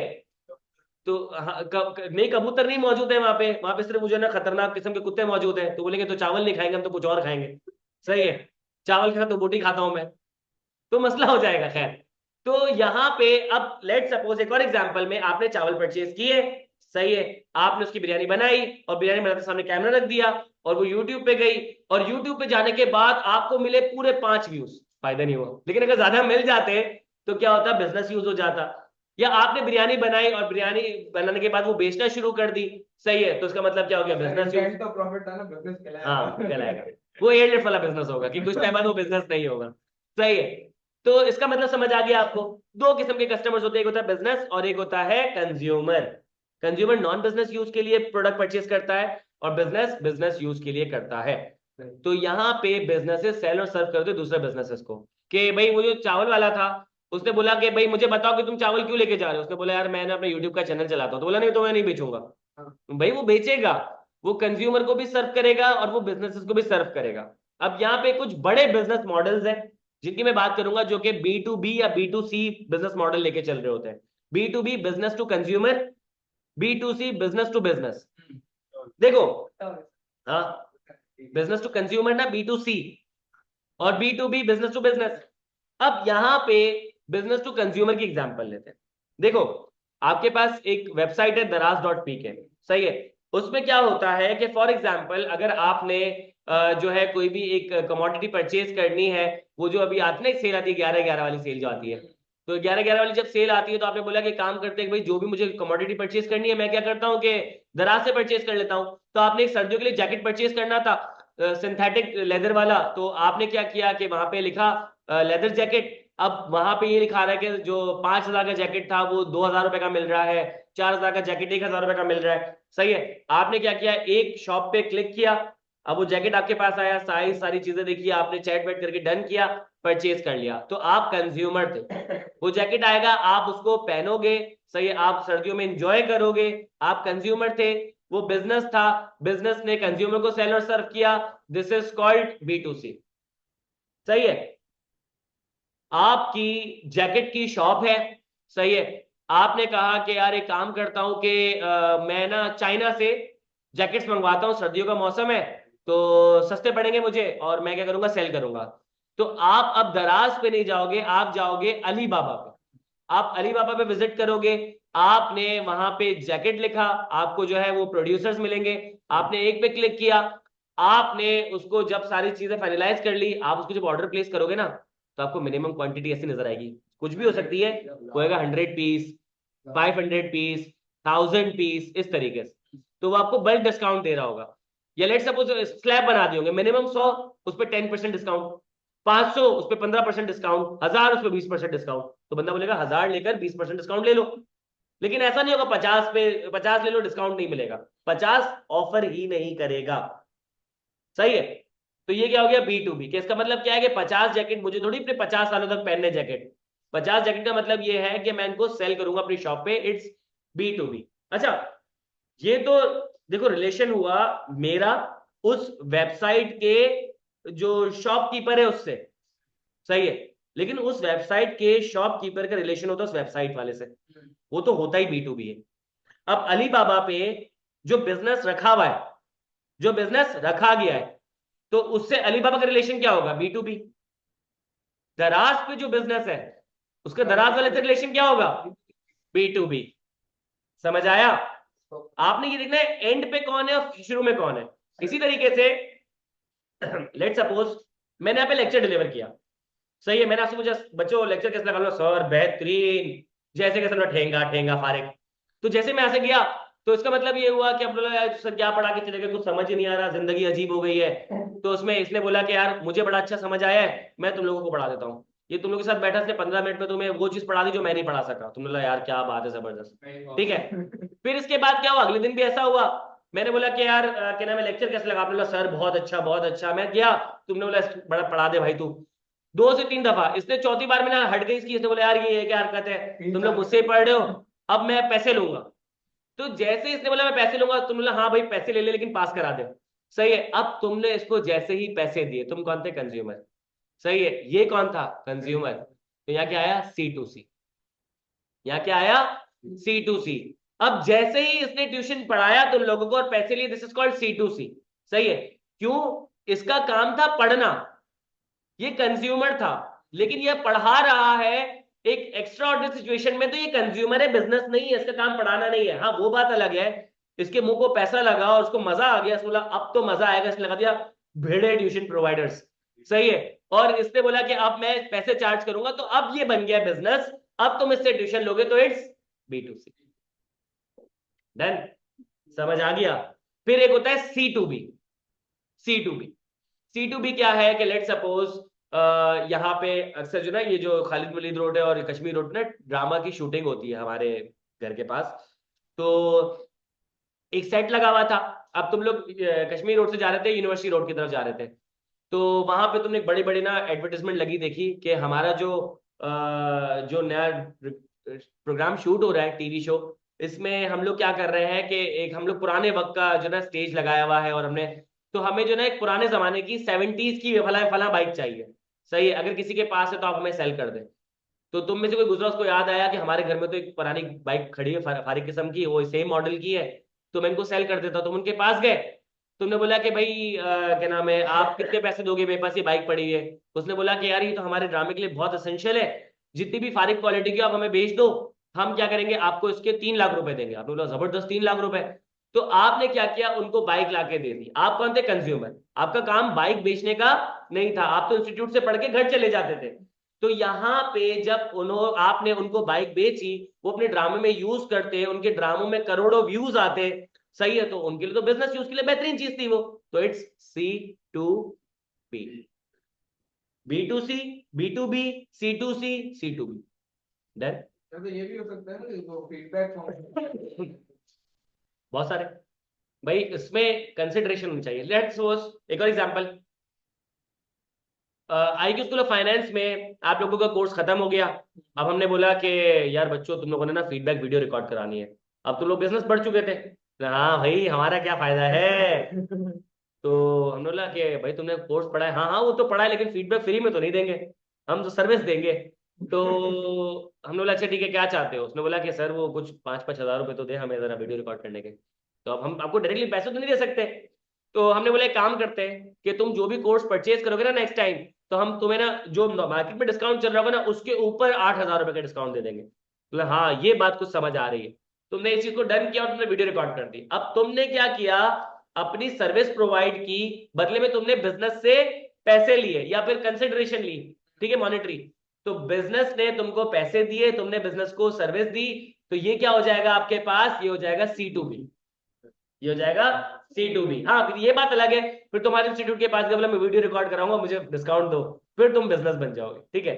लेकिन अगर वन टाइम ये एक्टिविटी की है, वन टाइम एक्टिविटी है, मतलब तुम्हारा नॉर्मल कोर्स ऑफ बिजनेस ये, अगर रूटीन बन जाएगी, रूटीन में आ जाएगा तो फिर वही है, ठीक है। देन जैसे जैसे ये हुआ कि अक्सर अक्सर ऑफिस में होता है कि किसी की वाइफ बहुत अच्छा खाना पकाती है। तो उसने अपनी वाइफ से रिक्वेस्ट किया कि हम लोग जो है ना ऑफिस में छोटी सी दावत कर रहे हैं, तो अगर तुम भी 20 लोगों का खाना बना दो तो बेहतरीन हो जाएगा। अब वाइफ ने जैसे ही खाना बना के दिया, सबने बड़ा अप्रिशिएट किया। तो उन्होंने रिक्वेस्ट की कि अब जितनी भी पिकनिक्स होगी ना, तो बोला तुम अपने घर से खाना पकवा लो, हम तुम्हें ज्यादा पैसे देंगे। तो अब वो रूटीन का पार्ट बन गया, तो फिर वो बिजनेस हो जाएगा, सही है। देन अब मेरे ख्याल से इसमें मसला नहीं होगा, आगे बढ़ जाए। फिर आपके पास लिखा हुआ है स्टैंडर्ड ऑफ लिविंग, अगले पैराग्राफ में देखो यहाँ पे लिखा है the business create goods and services that are basis of a standard of living. और उसके नीचे वाले पैराग्राफ में आपके पास लिखा हुआ है business play a key role determining our quality of life. दो दो आपके पास स्टेटमेंट्स लिखी हुई है, एक में आपके पास लिखा हुआ है स्टैंडर्ड ऑफ लिविंग, एक में आपके पास लिखा हुआ है quality of life. Standard of living क्या होता है, क्वालिटी ऑफ लाइफ क्या होता है, जरा ये समझते हैं।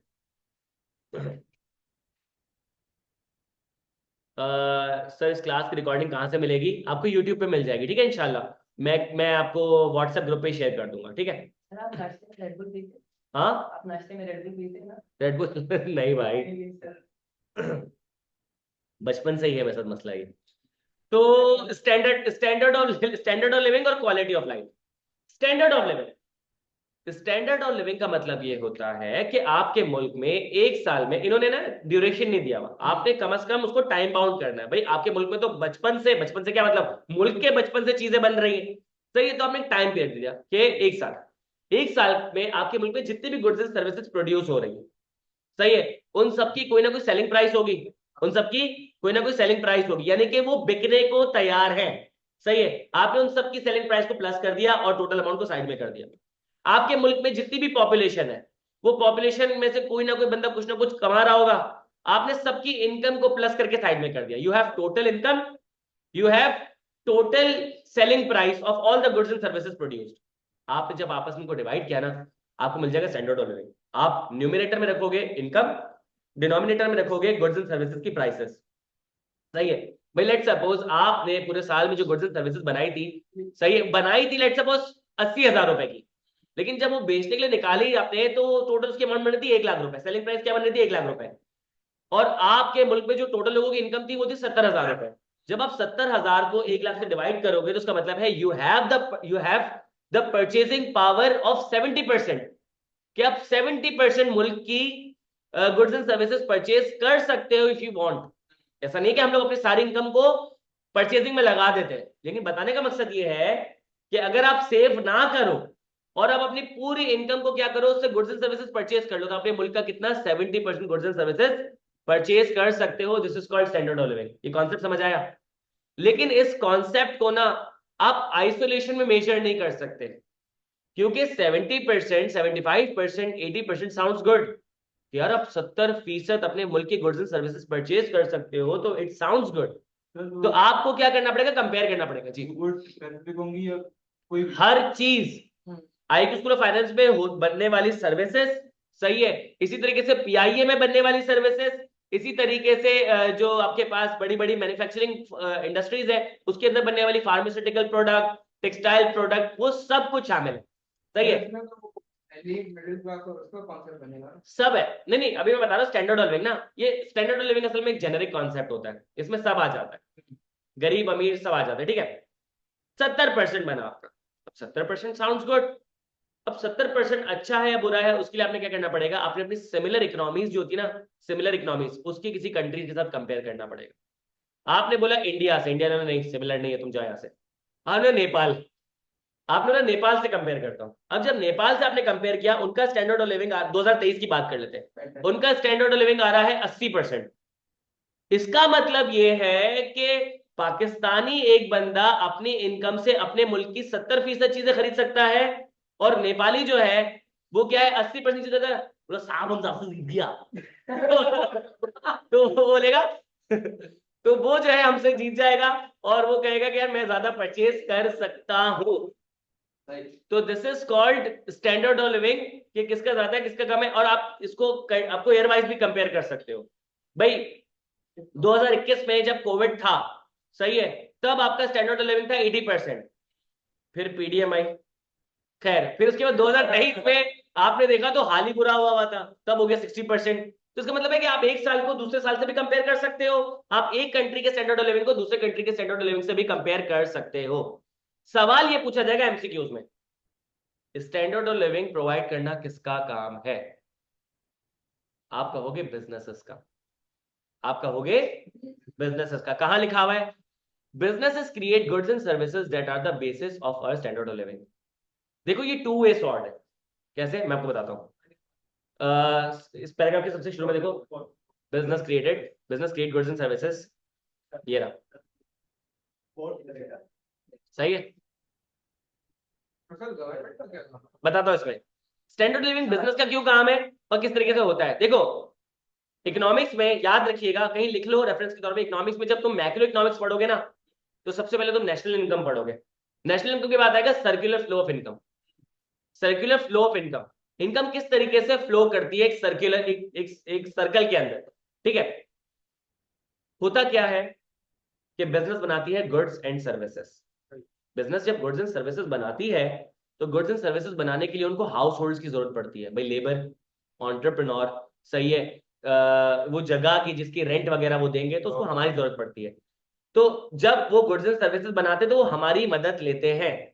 जब वो हमारी मदद लेते हैं, उन्होंने हमारी मदद ली, तो बदले में उन्होंने हमको कह दिया पैसे, हमारी लेबर के वेजेस दिए, सही है, हमारी जगह का रेंट दिया, सही है, हमारी जो वो थी एंटरप्रेन्योरशिप उसका प्रॉफिट दिया, सही है, तो हमें मिले पैसे, उनको मिले सर्विसेज। देन एक सर्कुलर फ्लो ऑफ इनकम क्या गया, हाउस होल्ड की तरफ गया। जब गुड्स एंड सर्विसेज बन जाती है, गुड्स एंड सर्विसेज वो हमें सेल करते हैं। जब हमें गुड्स एंड सर्विसेज सेल करते हैं, तो बदले में हम उनको क्या देते हैं, पैसे। हम उनको क्या देते हैं, पैसे। तो एक हाथ से पैसा आया, दूसरे हाथ से पैसा चले गया, तभी तो बोलते हैं पैसे कहाँ चले गए। तो यहां पे पैसा क्या होता है, सर्कुलेट हो रहा होता है। पैसे में आपके पास इन्वॉल्व है बिजनेस, पैसे में आपके पास इन्वॉल्व है बिजनेस, कि पैसा बिजनेस दे रहा है और बिजनेस वही पैसा ले लेता है। अगर बिजनेस, सुनना, अगर बिजनेस पैसा ज्यादा देता, सही है, तो स्टैंडर्ड ऑफ लिविंग बढ़ नहीं जाता। अगर आपका न्यूमिनेटर ज्यादा हो जाएगा, टोटल इनकम ज्यादा हो जाएगी। बाय द वे कभी भी जो आपके पास आंसर ना 1% से ऊपर, सॉरी 100% से ऊपर नहीं जाएगा। कभी भी ऐसा किसी मुल्क में नहीं होता कि आपके पास जो इनकम है वो 1,10,000 है और आपके पास जो गुड्स एंड सर्विसेज प्रोड्यूस हो रही है वो 1,00,000 की हो रही है, कभी भी ऐसा नहीं होगा।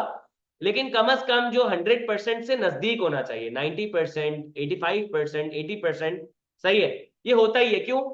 क्योंकि बिजनेसेस हमें जो पैसे देती है, वो हमारी सर्विसेज के देती है, उससे ज्यादा ही वो पैसे ले रही होती है हमसे। क्यों? क्योंकि इसमें आपके पास, आपने देखा होगा कि आपके पास जो कंजम्पशन की साइड होती है वो खत्म हो जाती है, आपके पास सेविंग साइड बचती ही नहीं है। तो वो क्यों होता है? क्योंकि स्टैंडर्ड ऑफ लिविंग आपका क्या होता है, हमेशा 100% से कम होता है। तो इसमें बिजनेस इन्वॉल्व, इसमें गवर्नमेंट का है, इसमें एनजीओ का है, नहीं इन्वॉल्व है। ठीक है, ये बात समझ आ गई?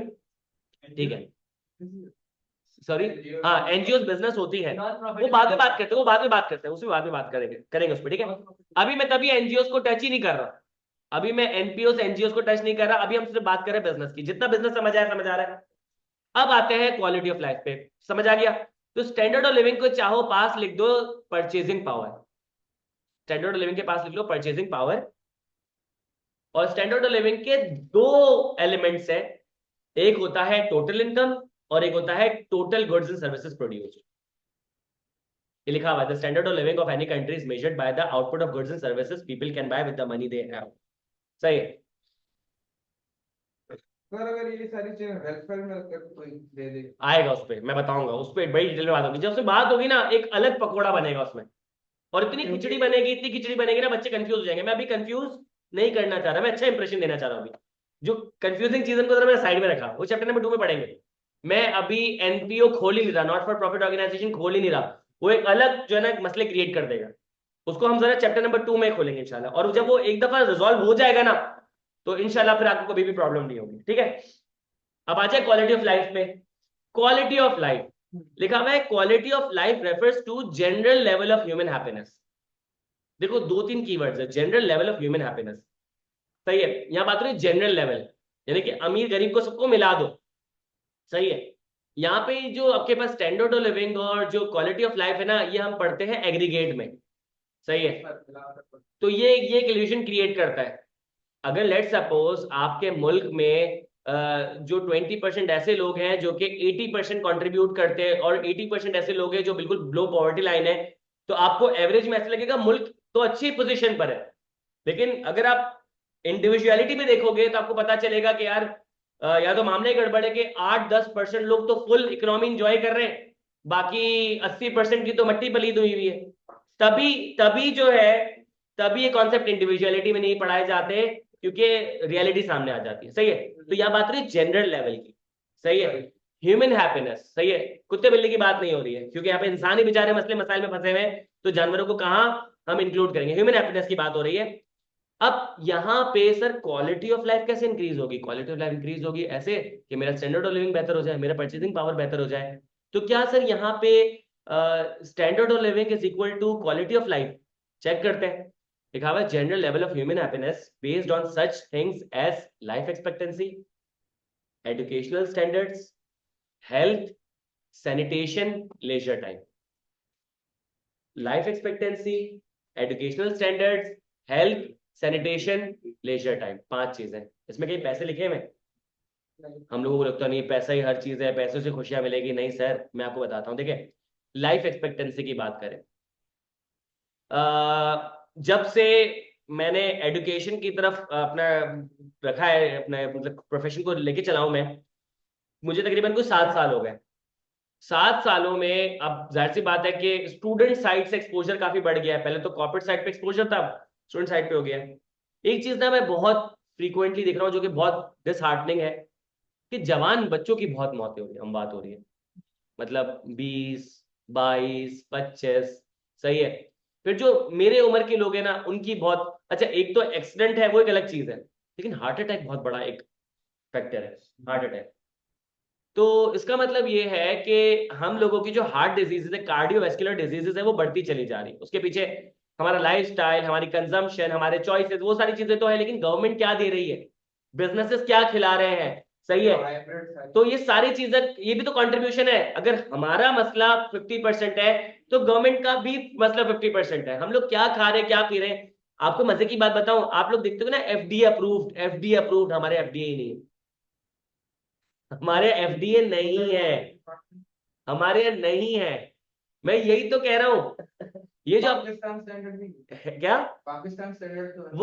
वो सिर्फ एथिकल डिपार्टमेंट है, लीगल डिपार्टमेंट है ही नहीं। हम लोग यहां से ले जाकर इंटरनेशनल लेवल पे चीजें नहीं सेल कर सकते, क्योंकि वो बोलेगा वहां बैन है।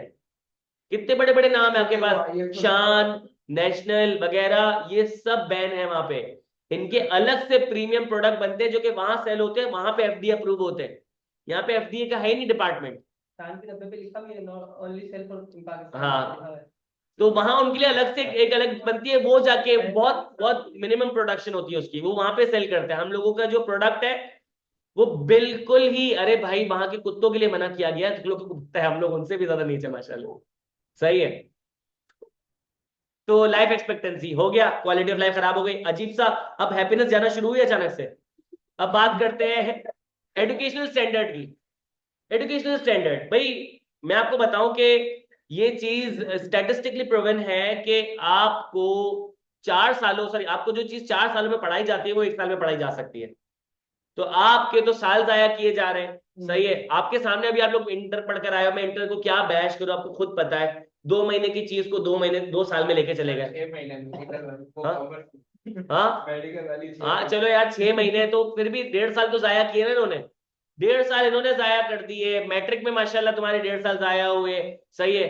तो यहाँ पे आपके 3 साल जाया कर दिए गए। तो ज्यादा बेहतर ये था कि 8 क्लास पढ़ाते, उसके बाद बोलते भाई एसीसीए सीए शुरू कर दो। तो जब तक इंटर कंप्लीट होता तब तक तो मेरा एसीसीए हो चुका होता। सही, 18 साल की उम्र में एसीसीए करता, 1-1.5 साल क्वारी करता, अब्रॉड निकल जाता, फिर वहां पे 19-20 साल की उम्र में कमाना शुरू कर देता, 21 साल की उम्र में शादी करता, बेहतरीन, मसला ही खत्म हो जाता, सही है। तो thanks to your educational standards, ये जो एजुकेशन ने हमारे साथ किया है ना, तो उसकी शादी हो रही है 25-30 साल की उम्र में। जाओ जाके बोलो एचईसी को कि तुम लोगों के साथ हमारी शादी लेट हो रही है, सही है। कि उसके घर वाले अब वेट नहीं कर रहे, वो कह रहे हैं कि मैं कहीं और शादी कर लूंगी, खाला ने अंगूठी पहना दी गलती से, सही है, मसले मसाइल शुरू हो गए। तो अब यहाँ पे क्या है कि एजुकेशनल स्टैंडर्ड्स, अच्छा एजुकेशनल स्टैंडर्ड्स की ड्यूरेशन की तो बात छोड़ो, पढ़ा क्या रहे हैं यार, पढ़ा क्या रहे हैं, एसएसटी, सही है। पाकिस्तान स्टडीज, पाकिस्तान स्टडीज में जो हम पढ़ते हैं रियलिटी में दिखता नहीं है। पाकिस्तान स्टडीज में मैंने पढ़ा था कि हमारे पास गैस के जखायर अगले 70 साल तक चलेंगे। पाकिस्तान स्टडीज पढ़े मुझे 13 साल हुए, गैस खत्म हो चुकी है। उन्होंने ये नहीं बताया था कि लोगों की गैस, हाँ हाँ हाँ, ये मतलब इससे बेहतर है। अब मैं इस पे ये मैं इसलिए नहीं बोलता कि मुझे भी अपनी जान प्यारी है, नहीं खैर किसी के बारे में नहीं बोलना चाहिए, खैर बोल दिया वैसे। तो यहाँ पे जो है कुछ subjects does not make sense भाई।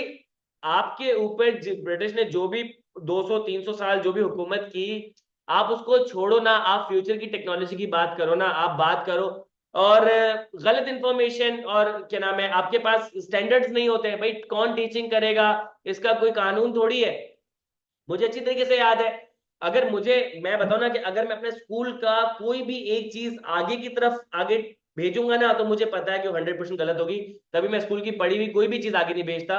मुझे अच्छी तरीके से याद है कि मैं शायद कोई 3 क्लास में था, मुझे हमेशा से ना स्पेस एक्सप्लोरेशन में बड़ा इंटरेस्ट रहा है। तो मैंने टीचर से पूछा कि मिस ये तो 2 क्लास में तो हमारे पास 9 प्लेनेट थे, 8 कैसे हो गए? तो प्लूटो का है। तो मिस ने बोला प्लूटो गायब हो गया। मैंने बोला यार तो बड़ी इंटेलिजेंट टीचर है यार, उसको तो स्पेस के बारे में पता है। तो अल्लाह का शुक्र है, अल्लाह का करोड़ों एहसान है कि कभी मैंने वो चीज किसी से डिस्कस नहीं की, जहां तक मुझे याद है। बस सुना मैंने, अप्रिशिएट किया।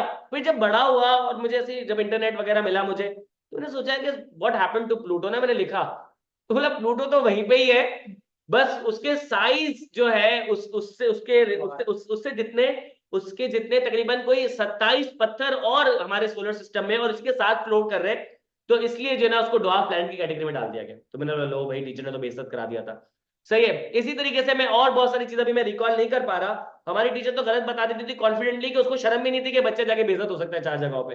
इन्फ्लेशन का कॉन्सेप्ट हो जाता है 7 क्लास में पता है। तो वही भाई तो मेडिकल यूनिवर्सिटीज में आपको फर्स्ट और सेकंड सेमेस्टर में एसएसटी पढ़ना कंपलसरी है। एसएसटी, हाँ, पीएसटी सॉरी, वही तो मैं बता रहा हूँ। तो जो बंदा गलत ही पढ़ाना है तो वैसे ही बोलते कि हाँ यार बेहतरीन, हाँ बोले नंबर 1 जिंदाबाद, खत्म, पाकिस्तान स्टडीज खत्म, आगे बढ़ो। हाँ मैं भाई गलत पढ़ाने से बेहतर चीज से बोल दो कि भाई सब लोगों बोले नंबर 1 जिंदाबाद, आगे बढ़ो, खत्म, बेहतरीन। हाँ हाँ, तभी नंबर 1 बोला है ना मैंने यार, तुम क्लियर हो रहे हो। हाँ तो डज नॉट मेक सेंस ना, आप टेक्नोलॉजी पढ़ाओ, आप आर्टिफिशियल इंटेलिजेंस पढ़ाओ यार। डेटा साइंस एक ऐसी चीज है बच्चों को पता ही नहीं है। यकीन जानो डेटा साइंस की डेफिनेशन नहीं पता, चलो उसकी एप्लीकेशन तो बहुत दूर की बात है। तो ये सारी चीजें क्या करती है, कंट्रीब्यूट करती है नेगेटिवली हमारे एजुकेशनल स्टैंडर्ड्स पे, और इसकी वजह से क्या होता है कि क्वालिटी ऑफ लाइफ हमारी इंफीरियर हो जाती है। मैंने बताया ना कि हम लोग पीछे हो रहे हैं, कि हमारी जो एजुकेशनल स्टैंडर्ड्स है वो जो है वो इतने इतने ज्यादा इंफीरियर क्वालिटी के हैं कि हम लोग जो है ना कहीं हमारे जो साल है वो जाया हो रहे हैं, और लाइफ वैसी ही हमारी कम है। हम लोगों की तो एजुकेशनल स्टैंडर्ड और बेहतर होने चाहिए कि मरने से पहले ज्यादा चीजें करके जाए। सही है।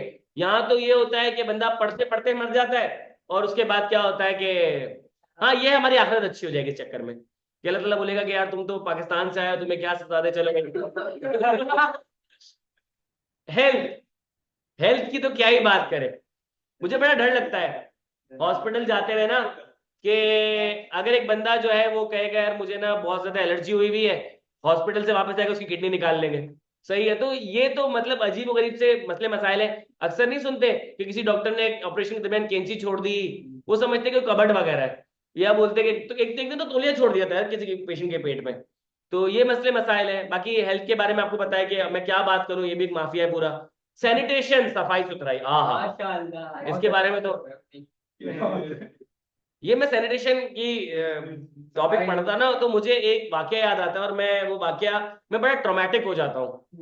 मुझे तरीके से याद है कि मैं ना शॉपिंग पे गया हुआ था सदर, ये जो बोरी बाजार है ना साइड, तो वहाँ पे कोऑपरेटिव है जो कपड़े और उसकी जो सूट वगैरह की मार्केट है, तो मुझे ना वहाँ पे इमरजेंसी में जाना था कहीं पे। तो खैर मैंने ढूंढा कहीं पब्लिक मिले मुझे, तो मिला मुझे, तो मेरी गलती हो गई, मैं वहां चले गया। बंदे ने पहले बाहर एक बंदा बैठा हुआ था, उसने बोला पैसे दो, मैंने उसको पैसे दिए। तो पैसे लिए जब मैं अंदर जाना शुरू हुआ ना, तो अंधेरा होना शुरू हुआ, अंधेरा होना शुरू हुआ लिटरली, और खुशबुएं बढ़ना शुरू हुई। खैर, अब मैंने बोला अब चले ही गए तो चले ही जाते हैं। मैं वहां गया हूं और नहीं, पैर फिसलना अब मैं बोल रहा हूँ ना पीछे जा सकता हूँ ना आगे जा सकता हूँ, करते करते मैं वहां पे स्टे किया। अंधेरा इतना था कुछ नजर नहीं आ रहा था, मतलब मैं मोबाइल निकाल के लॉन्च करूंगा तो जो दिखेगा ना मुझसे बर्दाश्त नहीं होगा, और फिर मोबाइल निकाल के अगर मैं रखूंगा कहाँ वहां पे उसको, तो वही तो करते। फिर जब सब कुछ मैंने जब पानी भरना शुरू किया है ना उसमें, तो मैंने सोचा कि अल्लाह अल्लाह करके कि इसके अंदर कुछ ना बड़ा हो, और मुझे ना चक्कर आना शुरू हो गए थे वहां पे, जो ना मैं बर्दाश्त, मैं जिंदा निकला हूं ना, तो वो मुझे याद आया वो जो इंडिया में आता है ना रोडीज, पाकिस्तान में लिविंग ऑन दी एज, वो सारे मैंने ना स्टंट करके निकला था मैं वहां से। खैर खालिस वैल, तो ये सैनिटेशन है।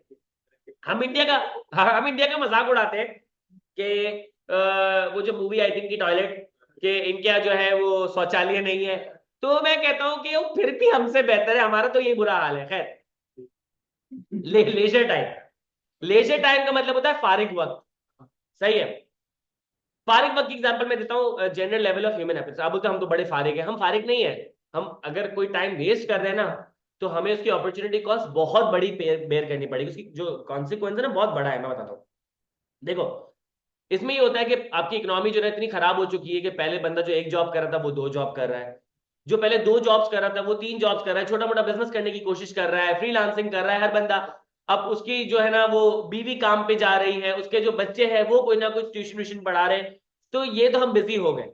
फिर दूसरा ये है कि अगर आप लेट सपोज बड़ा मेहनत से काम करते हो, थोड़े बहुत पैसे अगर आपने जोड़ लिए, तो आप डिसाइड करते हो कि यार चलो मैं थोड़ा सा ना एक टूर लगा कर आता हूँ।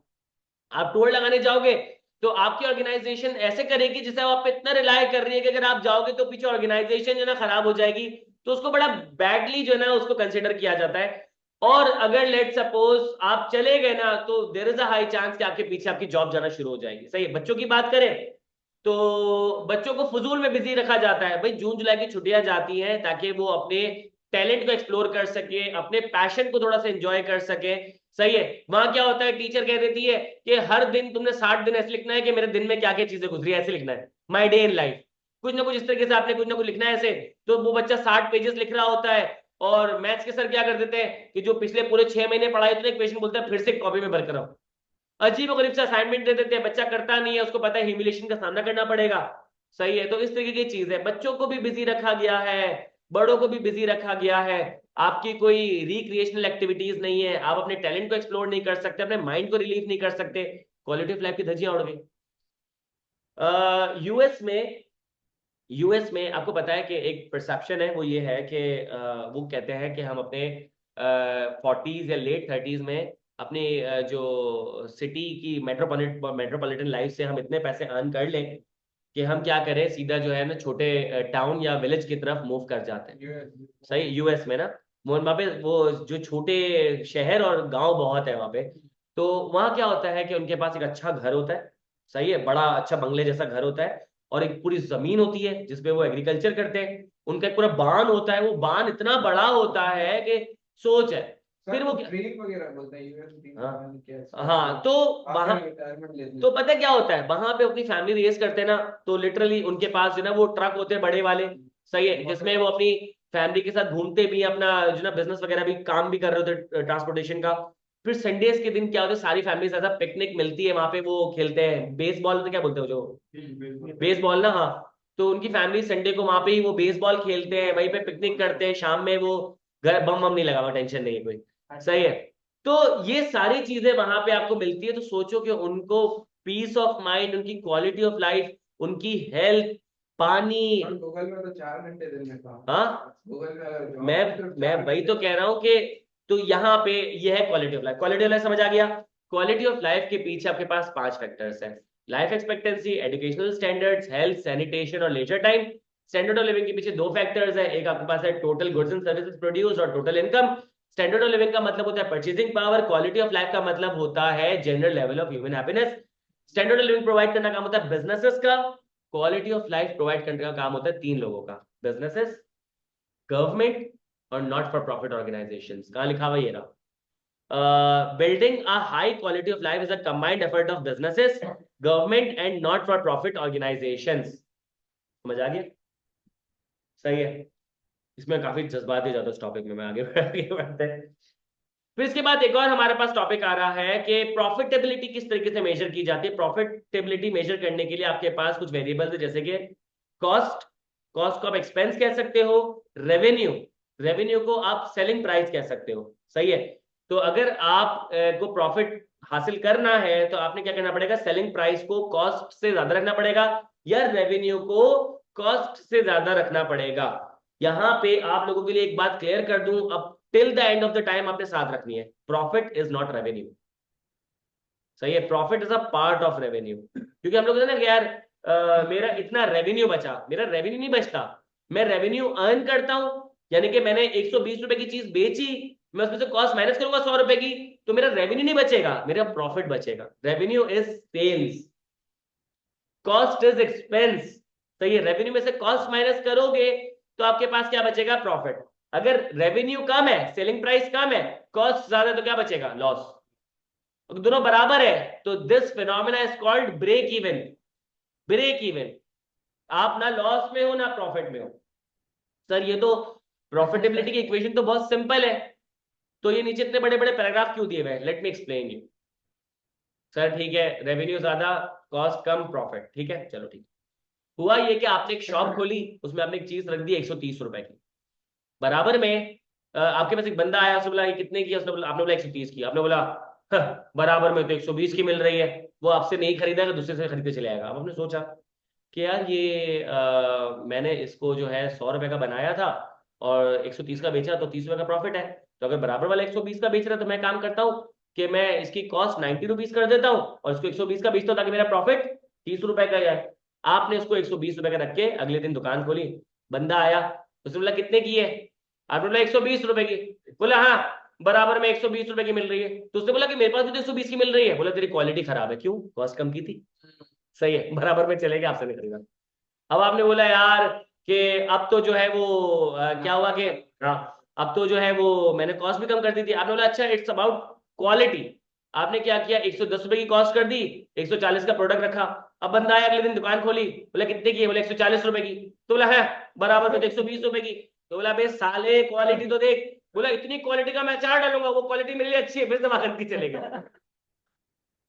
बोले हो क्या रहा है मेरी जिंदगी में, हो ये रहा है कि आपने अपनी कॉस्ट को ऐसे मेंटेन करना है कि क्वालिटी कॉम्प्रोमाइज नहीं हो, दिस इज कॉल्ड बिजनेस। और अगले 10 चैप्टर में हम यही चीज पढ़ेंगे कि मेरी कॉस्ट भी कम हो जाए लेकिन क्वालिटी को फर्क ना पड़े और मुझे सेलिंग प्राइस मेंटेन करनी है। अगर आपने कंपटीशन के दौर में प्राइस बढ़ा दी ना, आप सरवाइव नहीं कर सकते, सही है। तो ये आपके पास था, कितना आसान लग रहा था कि रेवेन्यू में से कॉस्ट माइनस की प्रॉफिट आ गया, ऐसे नहीं होता। आपने पूरी इसके पीछे इकोनॉमी, पॉलिटिक्स, सोसाइटी, सही है, प्रेफरेंस, सब चीजों को देखना पड़ता है, ठीक है। तभी इंशाल्लाह इकोनॉमिक्स में तुम डिमांड सप्लाई पढ़ोगे, ठीक है। लास्ट बेसिक कॉन्सेप्ट ये है, लास्ट बेसिक कॉन्सेप्ट ये है कि प्रॉफिट का, रिस्क का प्रॉफिट से डायरेक्ट कोरिलेशन होता है। रिस्क का प्रॉफिट से डायरेक्ट कोरिलेशन होता है। The higher the risk the more the profits are, सही है। लेकिन अगर रिस्क का प्रॉफिट से डायरेक्ट कोरिलेशन है ना, तो लॉसेस से भी डायरेक्ट कोरिलेशन है। अब मैं आप लोगों से एक सवाल पूछूं, देखो तुम मुझे बताओ कि 8 बिलियन लोगों में से मुसलमान की पॉपुलेशन कितनी परसेंटेज होगी? परसेंटेज नंबर नहीं बताना, परसेंटेज क्या होगा? 18, 30% मुसलमान है। इसका मतलब है कि आपके पास 70% या 66% आपके पास नॉन मुस्लिम्स है। इंटरेस्ट किस पे हराम है? मुसलमानों पे, सही है। तो हम तो चले सूद वाला काम नहीं कर सकते, लेकिन फिर भी कर रहे हैं माशाल्लाह। तो खैर हम नहीं कर सकते, चलो ठीक है, 30% पॉपुलेशन को हटा दिया।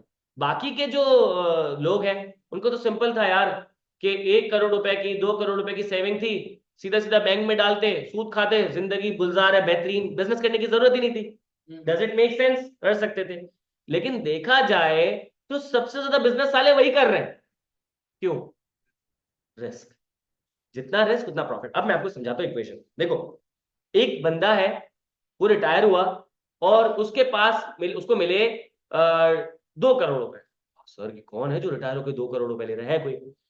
खैर 2 करोड़ रुपए उसको मिले, सही है। एग्जाम्पल नंबर 1, उसने बोला कि 2 करोड़ रुपए बेहतरीन। उसने गया बैंक के पास, बैंक को बोला कि भाई इंटरेस्ट रेट कितना चल रहा है? बैंक ने बोला 20%। बोला जबरदस्त, 2 करोड़ रुपए उसने रखवाए। 2 करोड़ रुपए के साल के एंड में उसको इंटरेस्ट कितना मिलेगा? 40 लाख का, 40 लाख का, सही है। उसको 40 लाख का जब इंटरेस्ट मिलेगा, उसने बोला कि मेरी तो पर मंथ की जो कॉस्ट है घर चलाने की, वो 2 लाख रुपए की है। तो 2 लाख रुपए के हिसाब से 24 लाख रुपए उसने क्या किए कि कंज्यूम कर लिए। कितने बचे उसके पास? उसके पास 16 लाख रुपए। 16 लाख रुपए उसने बैंक में डिपॉजिट कर दिए। 2 करोड़ 16 लाख रुपए, अब उस पर इंटरेस्ट लगेगा, तो अब इंटरेस्ट तो और बढ़ेगा। फिर 24 लाख रुपए यूज करेगा, 16 लाख रुपए और डाल देगा। तो उसका मतलब है कि बेहतरीन जिंदगी, उसको तो जरूरत ही नहीं है। डायरेक्ट इन्फ्लेशन के बराबर होता है। हाँ, इंटरेस्ट 17-18% ही चलता है। 20 मैंने, ताकि मुझे नंबर कैलकुलेट करने में आसानी हो, ठीक है। 17-18% होता है, सही है। तो हुआ ये कि उस बंदे ने बोला नहीं, मैं 2 करोड़ रुपए बैंक में नहीं डालूंगा। क्यों? क्योंकि वो मुसलमान वाला मसला नहीं है।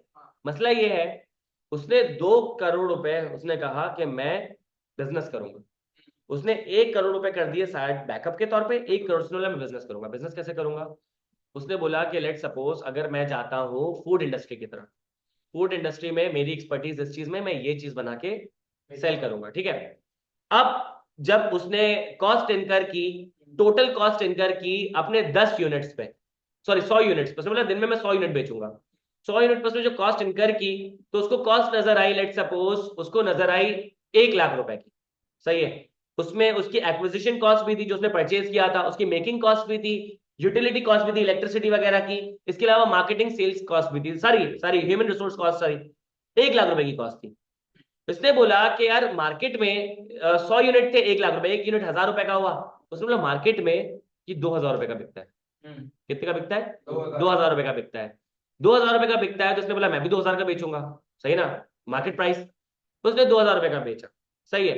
अगर मुझे एक बात बताओ कि अगर वो 1 लाख यूनिट 2000 रुपए के बेचेगा, सही है, सॉरी 1 लाख यूनिट 1000 यूनिट 2000 रुपए के बेचेगा, तो इसका मतलब ये है कि उसको जो प्रॉफिट मिलेगा वो 2 लाख का मिलेगा, सॉरी इसको जो रेवेन्यू मिलेगा 2 लाख का मिलेगा।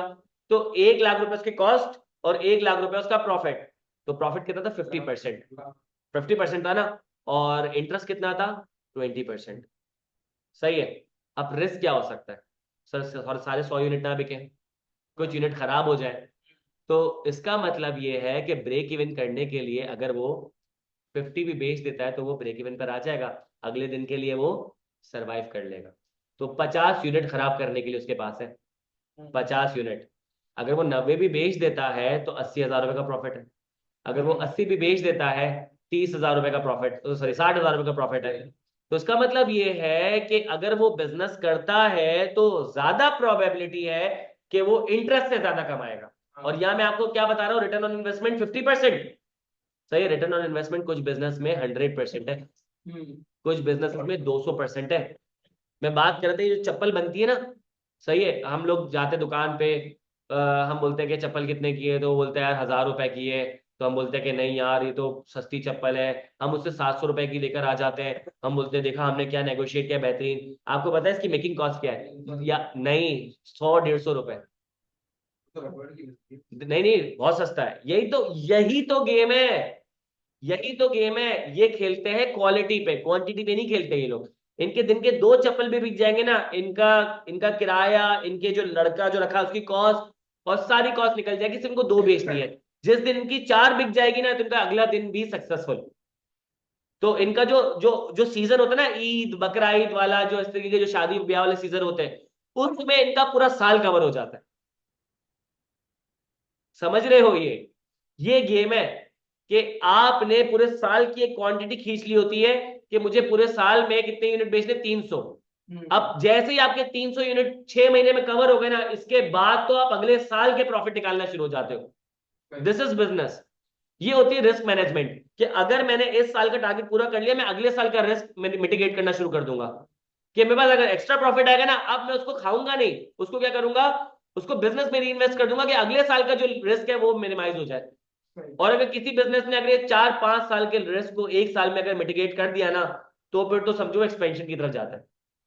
फिर वो elite class। फिर वो एक्सपेंशन की तरफ जाता है, फिर वो अपने अपने जो है वो मार्केट को एक्सपेंड करता है। तो ये गेम है। महासा सब कह रहे हैं कि चप्पल का बिजनेस एक अच्छा ऑप्शन है। बिल्कुल अच्छा ऑप्शन है यार, लोग बेच रहे हैं चप्पल। मैं भी सोच रहा हूँ हम लोग मिलकर चप्पल बेचते हैं। तो वो the operation सही है, मैं आईक्यू स्कूल फाइनेंस के बाद चादर लगाता हूँ, वहाँ चप्पल बेचते हैं हम लोग। कोई मोची है तो बता दे, मेरे साथ डील कर ले। हाँ वही, मैं तभी मैंने कमेंट आगे कर दिया। चलो खैर है, फिर आ गया। तो यहाँ पे हमने पार्ट 1 को कंप्लीट कर लिया है, सही है। पार्ट 2 हम सिर्फ स्टार्ट करेंगे आज। पार्ट 2 में जो है आपको पूरा नहीं पढ़ाऊंगा, लेकिन आज मैं आपको एक बर्ड आई व्यू, एक ओवरव्यू देके जा रहा हूँ। बर्ड आई व्यू का मतलब क्या होता है? जब आप किसी चीज को कंप्लीटली कवर करते हो लेकिन ऊपर ऊपर से, सही है। एक होता है worm eye view. Worm eye view का मतलब ये होता है कि आप डिटेल में इन डेप्थ जाके चीजों को कवर कर रहे हो। सोचो, अगर तुम परिंदा होते और तुम आसमान से शहर को देख रहे हो, तो तुम्हें शहर पूरा नजर आता, सही है। लेकिन तुम्हें क्या होता है, सिर्फ उसके थोड़े थोड़े एरियाज, थोड़ी थोड़ी चीजें नजर, फीचर्स। लेकिन तो तुम कीड़ा होते, सही है। तो तुम जब कीड़े हो तो हर चीज तुम्हें बहुत बड़ी बड़ी नजर आ रही होती, डिटेल में नजर आ रही होती, सही है। हाँ, देखने वाला कीड़ा, सही है, देखने वाला कीड़ा। सांप को नजर आता, पता नहीं, खैर होता होगा, सांप को पता चल। आते हैं। पर्पस ऑफ अ बिजनेस, सही है। पर्पस ऑफ अ बिजनेस, पहली स्टेटमेंट दूंगा। बिजनेस का पर्पस होता है प्रॉफिट अर्न करना। बिजनेस का पर्पस होता है प्रॉफिट अर्न करना। अगर उसका पर्पस प्रॉफिट अर्न करना नहीं है, इट्स नॉट अ बिजनेस, सही है। बिजनेस का पर्पस होता है प्रॉफिट अर्न करना। अगर उसका पर्पस प्रॉफिट अर्न करना नहीं, इट्स नॉट बिजनेस। पहली बात तो ये हो, सही है। लेकिन प्रॉफिट के बाद भी उसके बहुत सारे पर्पसेस होते हैं, जैसे कि रिसर्च एंड डेवलपमेंट, जैसे कि एक्सपेंशन, जैसे कि कस्टमर रिटेंशन, जैसे कि एफिशिएंसी इफेक्टिवनेस। ये मैं आपको अगली क्लास में सारी चीजें लिखवाऊंगा। अब मैं आपको एक कहानी सुनाता हूँ। देखो, एक बिजनेस है, उसका एक पर्पस है research and development. Research and development का मतलब क्या, कि मैं अपने कुछ पैसों को रिसर्च और डेवलपमेंट में लगाता रहूं, कि कल को मुझे अगर कोई टेक्नोलॉजिकल एडवांसमेंट, कोई ब्रेक थ्रू अचीव हो जाता है तो बेहतरीन हो जाएगा। भाई जो टेलीकॉम इंडस्ट्री है, ये क्या करती है, 4G 5G 6G पे चल रही होती है, सही है। अब हुआ ये कि लेट सपोज एक टेलीकॉम इंडस्ट्री थी, वो रिसर्च एंड डेवलपमेंट में पैसे, कंपनी थी, वो रिसर्च एंड डेवलपमेंट में पैसे लगा रही थी।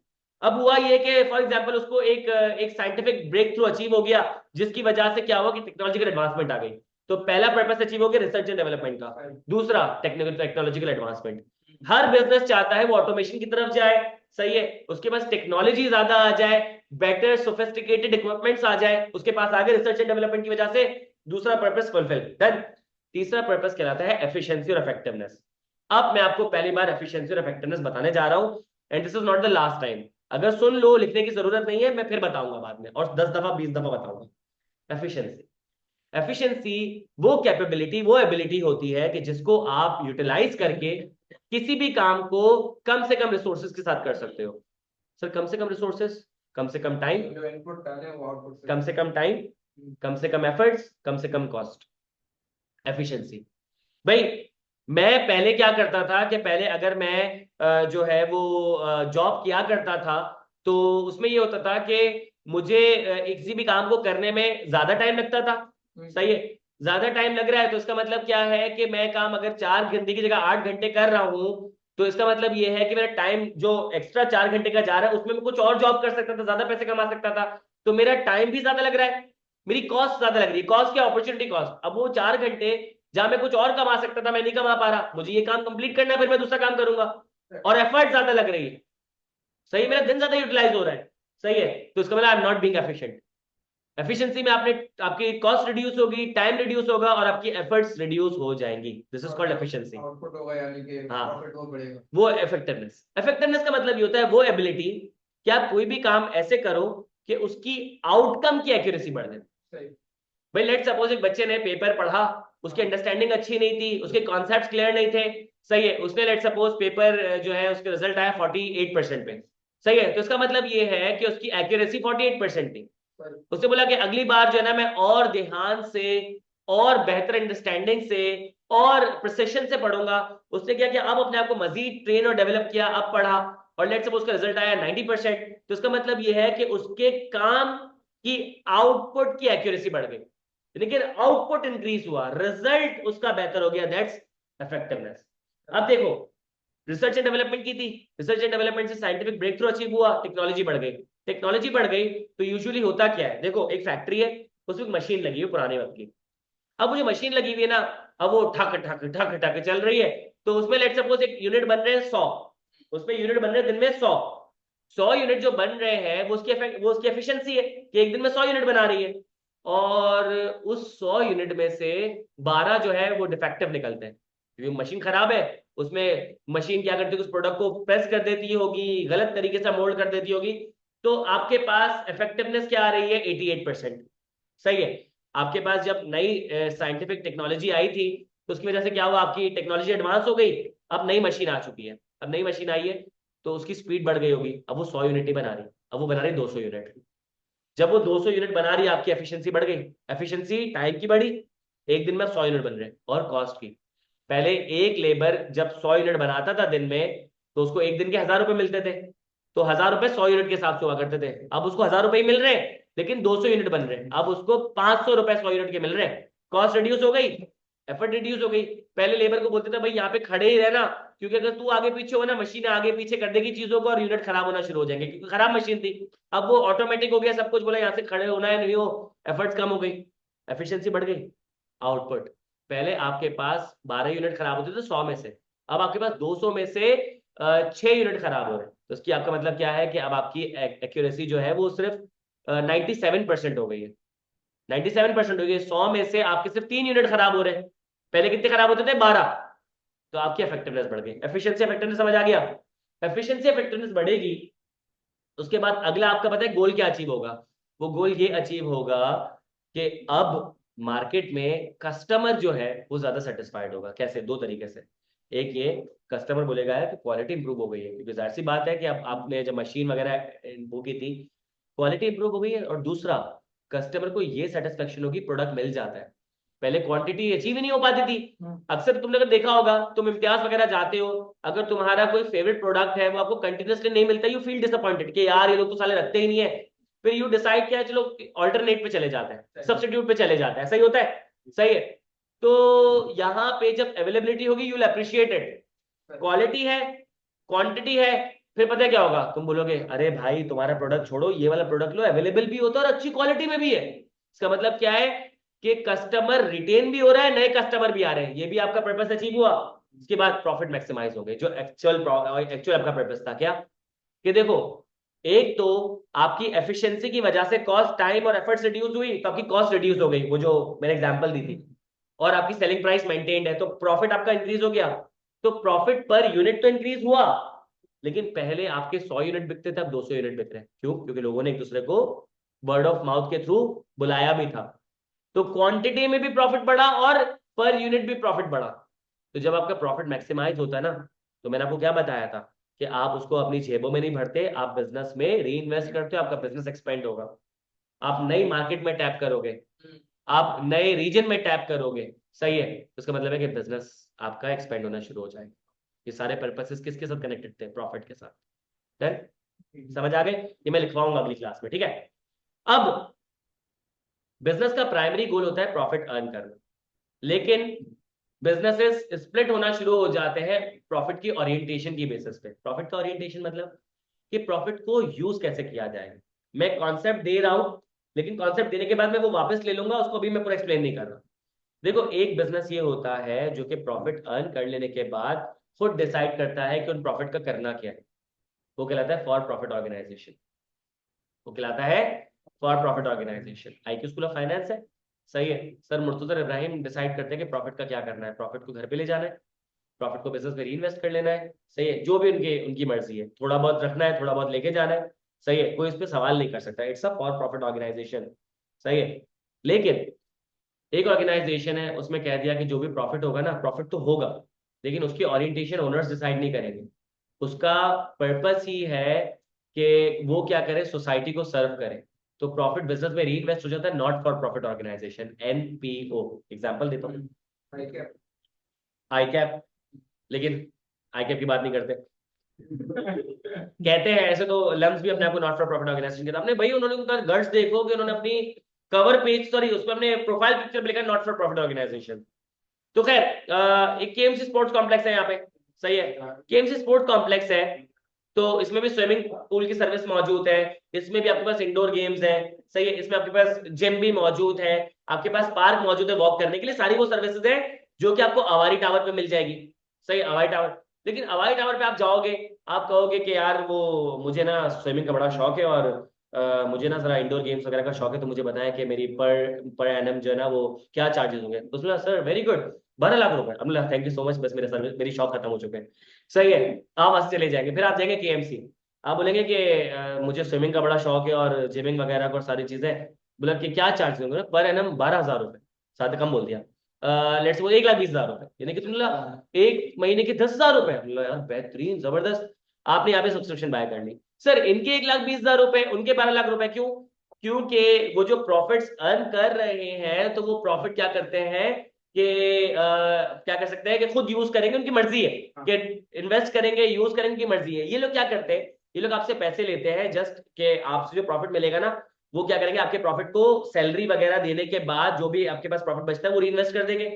इसके अलावा ये फंड्स रेज करते हैं, ये डोनेशन, चैरिटीज, इवेंट्स वगैरह करवा कर के फला लोगों के लिए इवेंट करवा दिया, फला लोगों के, तो उनके पास जो रेवेन्यू जनरेट होता है ना, वो री इन्वेस्ट कर देते हैं, ताकि जो लोकल कम्युनिटी है वो क्या कर सके, इन्हीं सर्विसेज को सस्ते में एंजॉय कर सके। यहाँ पे ओनर घर पे प्रॉफिट लेके नहीं जा सकता। जो ओनर होता है उसको भी सैलरी मिलती है, और सैलरी क्या होती है, एक्सपेंस में से माइनस हो जाती है। तो प्रॉफिट्स यहाँ पे नहीं होते, प्रॉफिट कमाए जा रहे हैं। तो बिजनेस की डेफिनेशन में आया नॉट फॉर प्रॉफिट ऑर्गेनाइजेशन, लेकिन प्रॉफिट की ओरिएंटेशन जो है वो ये है कि यूजेज, इंटेंट सिर्फ प्रॉफिट कमाना। यस, इंटेंट प्रॉफिट कमाना है, प्रॉफिट यूज करना is not the intent. Very good. Sir, जो लिमिटेड कंपनीज होती हैं इनमें भी तो ओनर्स को मेरे साथ में सैलरी। तुमने ये लिमिटेड कंपनी का बहुत अच्छा कॉन्सेप्ट यूज किया, लेकिन let's not use it here. मैं तुम्हें इसका कॉन्सेप्ट पूरा चैप्टर नंबर 2 में समझाऊंगा, और तुम्हारा सवाल मैं अपने पास रखूंगा, ठीक है। मैं उसमें बताऊंगा, वो मैं बताऊंगा उसके बारे में, ठीक है। अब पर्पस समझ आ गया प्रॉफिट का, सही है। अब सवाल सुनिएगा, सर बिजनेस का पर्पस क्या है? Profit.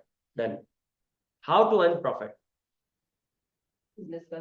How to earn profit, जो कॉस्ट प्राइस है उसमें ज्यादा सही है। अब कोई बोलेगा कि यार आप रेवेन्यू बढ़ा दो, कोई बोलेगा कॉस्ट कम कर दो, कोई बोलेगा मार्केटिंग बढ़ा दो, कोई बोलेगा रिसर्च एंड डेवलपमेंट कर लो, कोई बोलेगा एफिशिएंसी ले आओ, सब चीजें हैं।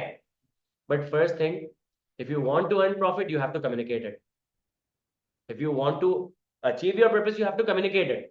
अगर आपने अपना पर्पस अचीव करना है, you have to communicate it. Without communication कैसे कंप्लीट होगा? लेट्स सपोज मैं क्लास, ये क्लास थी, इस क्लास से पहले मैं आपको पर्पस बताता नहीं, मैं आपको पढ़ाना शुरू कर देता। एक बच्चा बोलता कि यार ये तो 2 घंटे में इतना सारा पढ़ा रहा है, एक बच्चा बोलता कि यार ये तो मेरे सितंबर में तैयारी कब होगी, एक बंदा बोलेगा मैं तो नवंबर के लिए बैठा था। तो लोगों के माइंड में क्लैरिटी नहीं। मैंने बता दिया भाई मैं सितंबर में कोर्स कंप्लीट करा दूंगा, सही है, लेकिन नवंबर में भी होगा और जनवरी में भी होगा, सही है। अब यहाँ पे पर्पस कम्युनिकेट करना होता है। Let me give you an example. एक कंपनी थी, 1 करोड़ रुपए से स्टार्ट हुई, साल का एंड हुआ, उन्होंने 50 लाख का प्रॉफिट निकाला, यानी कि ROI था 50%।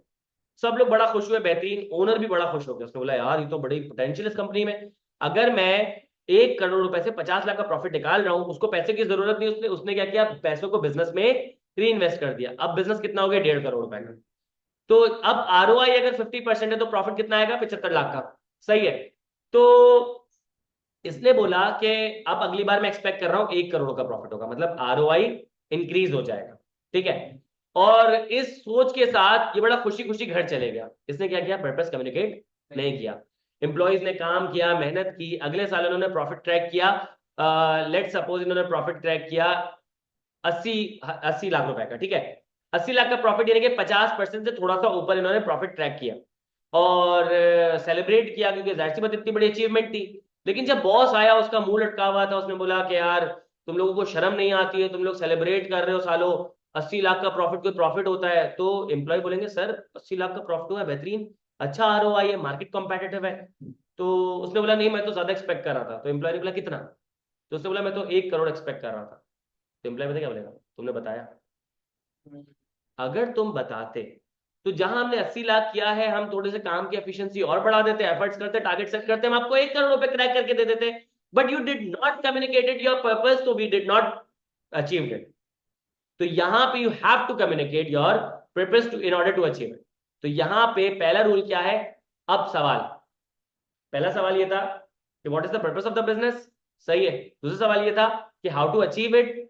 तीसरा सवाल हाउ टू कम्युनिकेट इट। मैंने कहा ना कि कम्युनिकेट करना है, that's how you communicate it. ये रहा। आप अपने विजन, अपने मिशन, अपने तमाम गोल्स एंड ऑब्जेक्टिव्स और अपने स्ट्रेटेजीज, टैक्टिक्स और ऑपरेशंस में क्या करते हो, अपने पर्पसेस को दिखा देते हो। भाई मेरा पर्पस ये है, सुनना, मेरा पर्पस ये है कि मेरी ऑर्गेनाइजेशन में हर काम एथिकल वे में होगा, लिखो। मेरा पर्पस ये है कि मैं लोगों को बताऊं कि हम अपने एम्प्लॉयज को एम्पावर करते हैं, लिखो। सही है। मेरा पर्पस ये है कि मैं अगले 10 साल में अपनी इस इंडस्ट्री का लीडर बनना चाहता हूं, लिखो। मैं चाहता हूं कि मैं एनवायरनमेंट को सस्टेन करूं, कि मैं जब बिजनेस करूंगा तो मैं दरख्त काटूंगा नहीं, मैं जब बिजनेस करूंगा तो मैं वाटर को कंटामिनेट नहीं करूंगा, मैं जब बिजनेस करूंगा तो मैं अपने वेस्ट मटेरियल को जहां पे रेगुलेशन ने कहा है वहीं पे डिस्पोज करूंगा, लिखो। सही है। मैं अपने स्टेक होल्डर्स के साथ फेयर और इक्वल, मतलब फेयर और जस्ट ट्रीट करूंगा, लिखो। तो जो भी आपका पर्पस है, छोटे से छोटा, बड़े से बड़ा, अगर आप उसको नहीं लिखोगे, people will not know it. फिर आप बोलोगे हम तो एथिकल काम कर रहे थे, तो लोगों को थोड़ी पता चलेगा। तुम लोगों को यहां बैठ के पता है यूनिलीवर में क्या चल रहा है, नेस्ले में क्या चल रहा है वो तो इजराइल ही है, लेकिन कुछ ना कुछ तो चल ही रहा है ना वहां पर, हमको नहीं पता।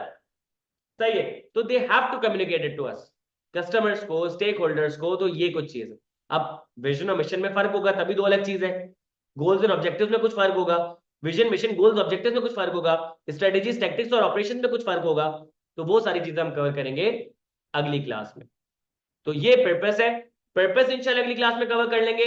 उसके बाद हम लोग जो है अपना पार्ट 2 और पार्ट 3 उसकी अगली क्लास में कंप्लीट करके अपने चैप्टर नंबर 1 को कंप्लीट कर लेंगे नेक्स्ट 2 क्लासेस में।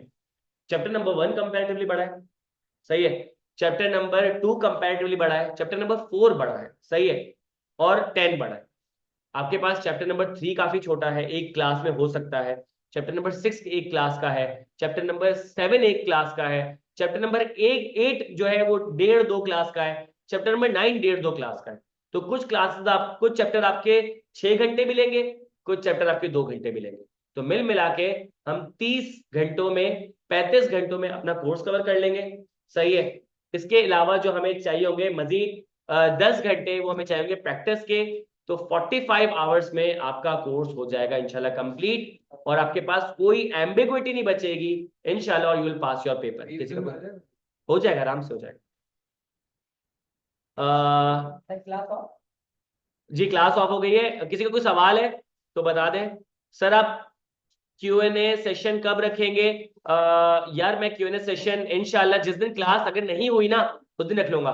जैसे हमारी कल क्लास बारिश की नजर हो गई थी, तो मैंने खुद थोड़ी सी सुस्ती की, मैं चाहता था कि एक क्लास हम रख ले, उसके बाद मैं सारे Q&A सेशन वगैरह रखूंगा। अब बारिश की वजह से कोई क्लास कैंसिल होती है ना, सुन लेना क्लास बाद, कोई क्लास कैंसिल होती है, इररिस्पेक्टिव क्लास कैंसिल हो गई ना, आप लोग घर से बैठ के क्लास ले लीजिएगा, मैं ऑनलाइन करा दूंगा, हम लोगों की क्लास कैंसिल नहीं होगी। आईटीबी की क्लास कैंसिल नहीं होगी। मैं यहाँ पे आप लोगों को कोर्स लपेटूंगा नहीं, लेकिन भगाऊंगा जरूर। सही है कि कल को हमने कोर्स कंप्लीट कर लिया and will have like 5 to 6 days. अगर तुम मुझे कहते हो कि सर चैप्टर नंबर 4 बिल्कुल समझ नहीं आया, मैं फिर बता दूंगी, लेकिन उसके लिए हमको पहले कोर्स कंप्लीट करना पड़ेगा। सही है, तो हमें थोड़ी सी अपनी स्पीड बढ़ानी पड़ेगी, कॉम्प्रिहेंसिव पढ़ेंगे, कोई चीज को छोड़ना नहीं है। उसके लिए जरूरी है कि हमारे पास क्लासेस ज्यादा। सही है, ताकि जिनको सितंबर में पेपर देना हो सितंबर में पेपर दे सके, और नवंबर वाले को तो वैसे भी टेंशन नहीं होनी चाहिए। सर गाड़ी तेज भी चलानी हो रखी है। सितंबर में कर लिया attempt? हाँ सितंबर में एंड में होगा श्योर? यार, पेपर आपके होते हैं मिड ऑफ सितंबर से होते हैं, मतलब आपके पेपर शुरू हो जाएंगे 13-14 तारीख से शुरू हो जाएंगे। सर इकोनॉमिक्स कितने टाइम में मतलब हो जाएगा? यार इकोनॉमिक्स इंटरेस्ट पे डिपेंड करता है। इकोनॉमिक्स लोगों को अक्सर बहुत ड्राई लगता है, और इकोनॉमिक्स का जो कोर्स कंटेंट है वो कंपैरेटिवली ज्यादा है। इकोनॉमिक्स में टेक्निकलिटीज ज्यादा है, तो मुझे पर्सनली लगता है कि सितंबर is not the month for economics. चाहो तो BWCS दे सकते हो इजीली, BWCS दे सकते हो, सितंबर में 2 पेपर दे सकते हो, मिल जाएगा। हाँ वो स्टडी टेक्स्ट में दे देता हूँ अभी, ठीक है। हाँ हाँ ग्रुप में आ जाएगा, ठीक है। चले, ख्याल रखिएगा, अल्लाह हाफिज। क्या चीज़?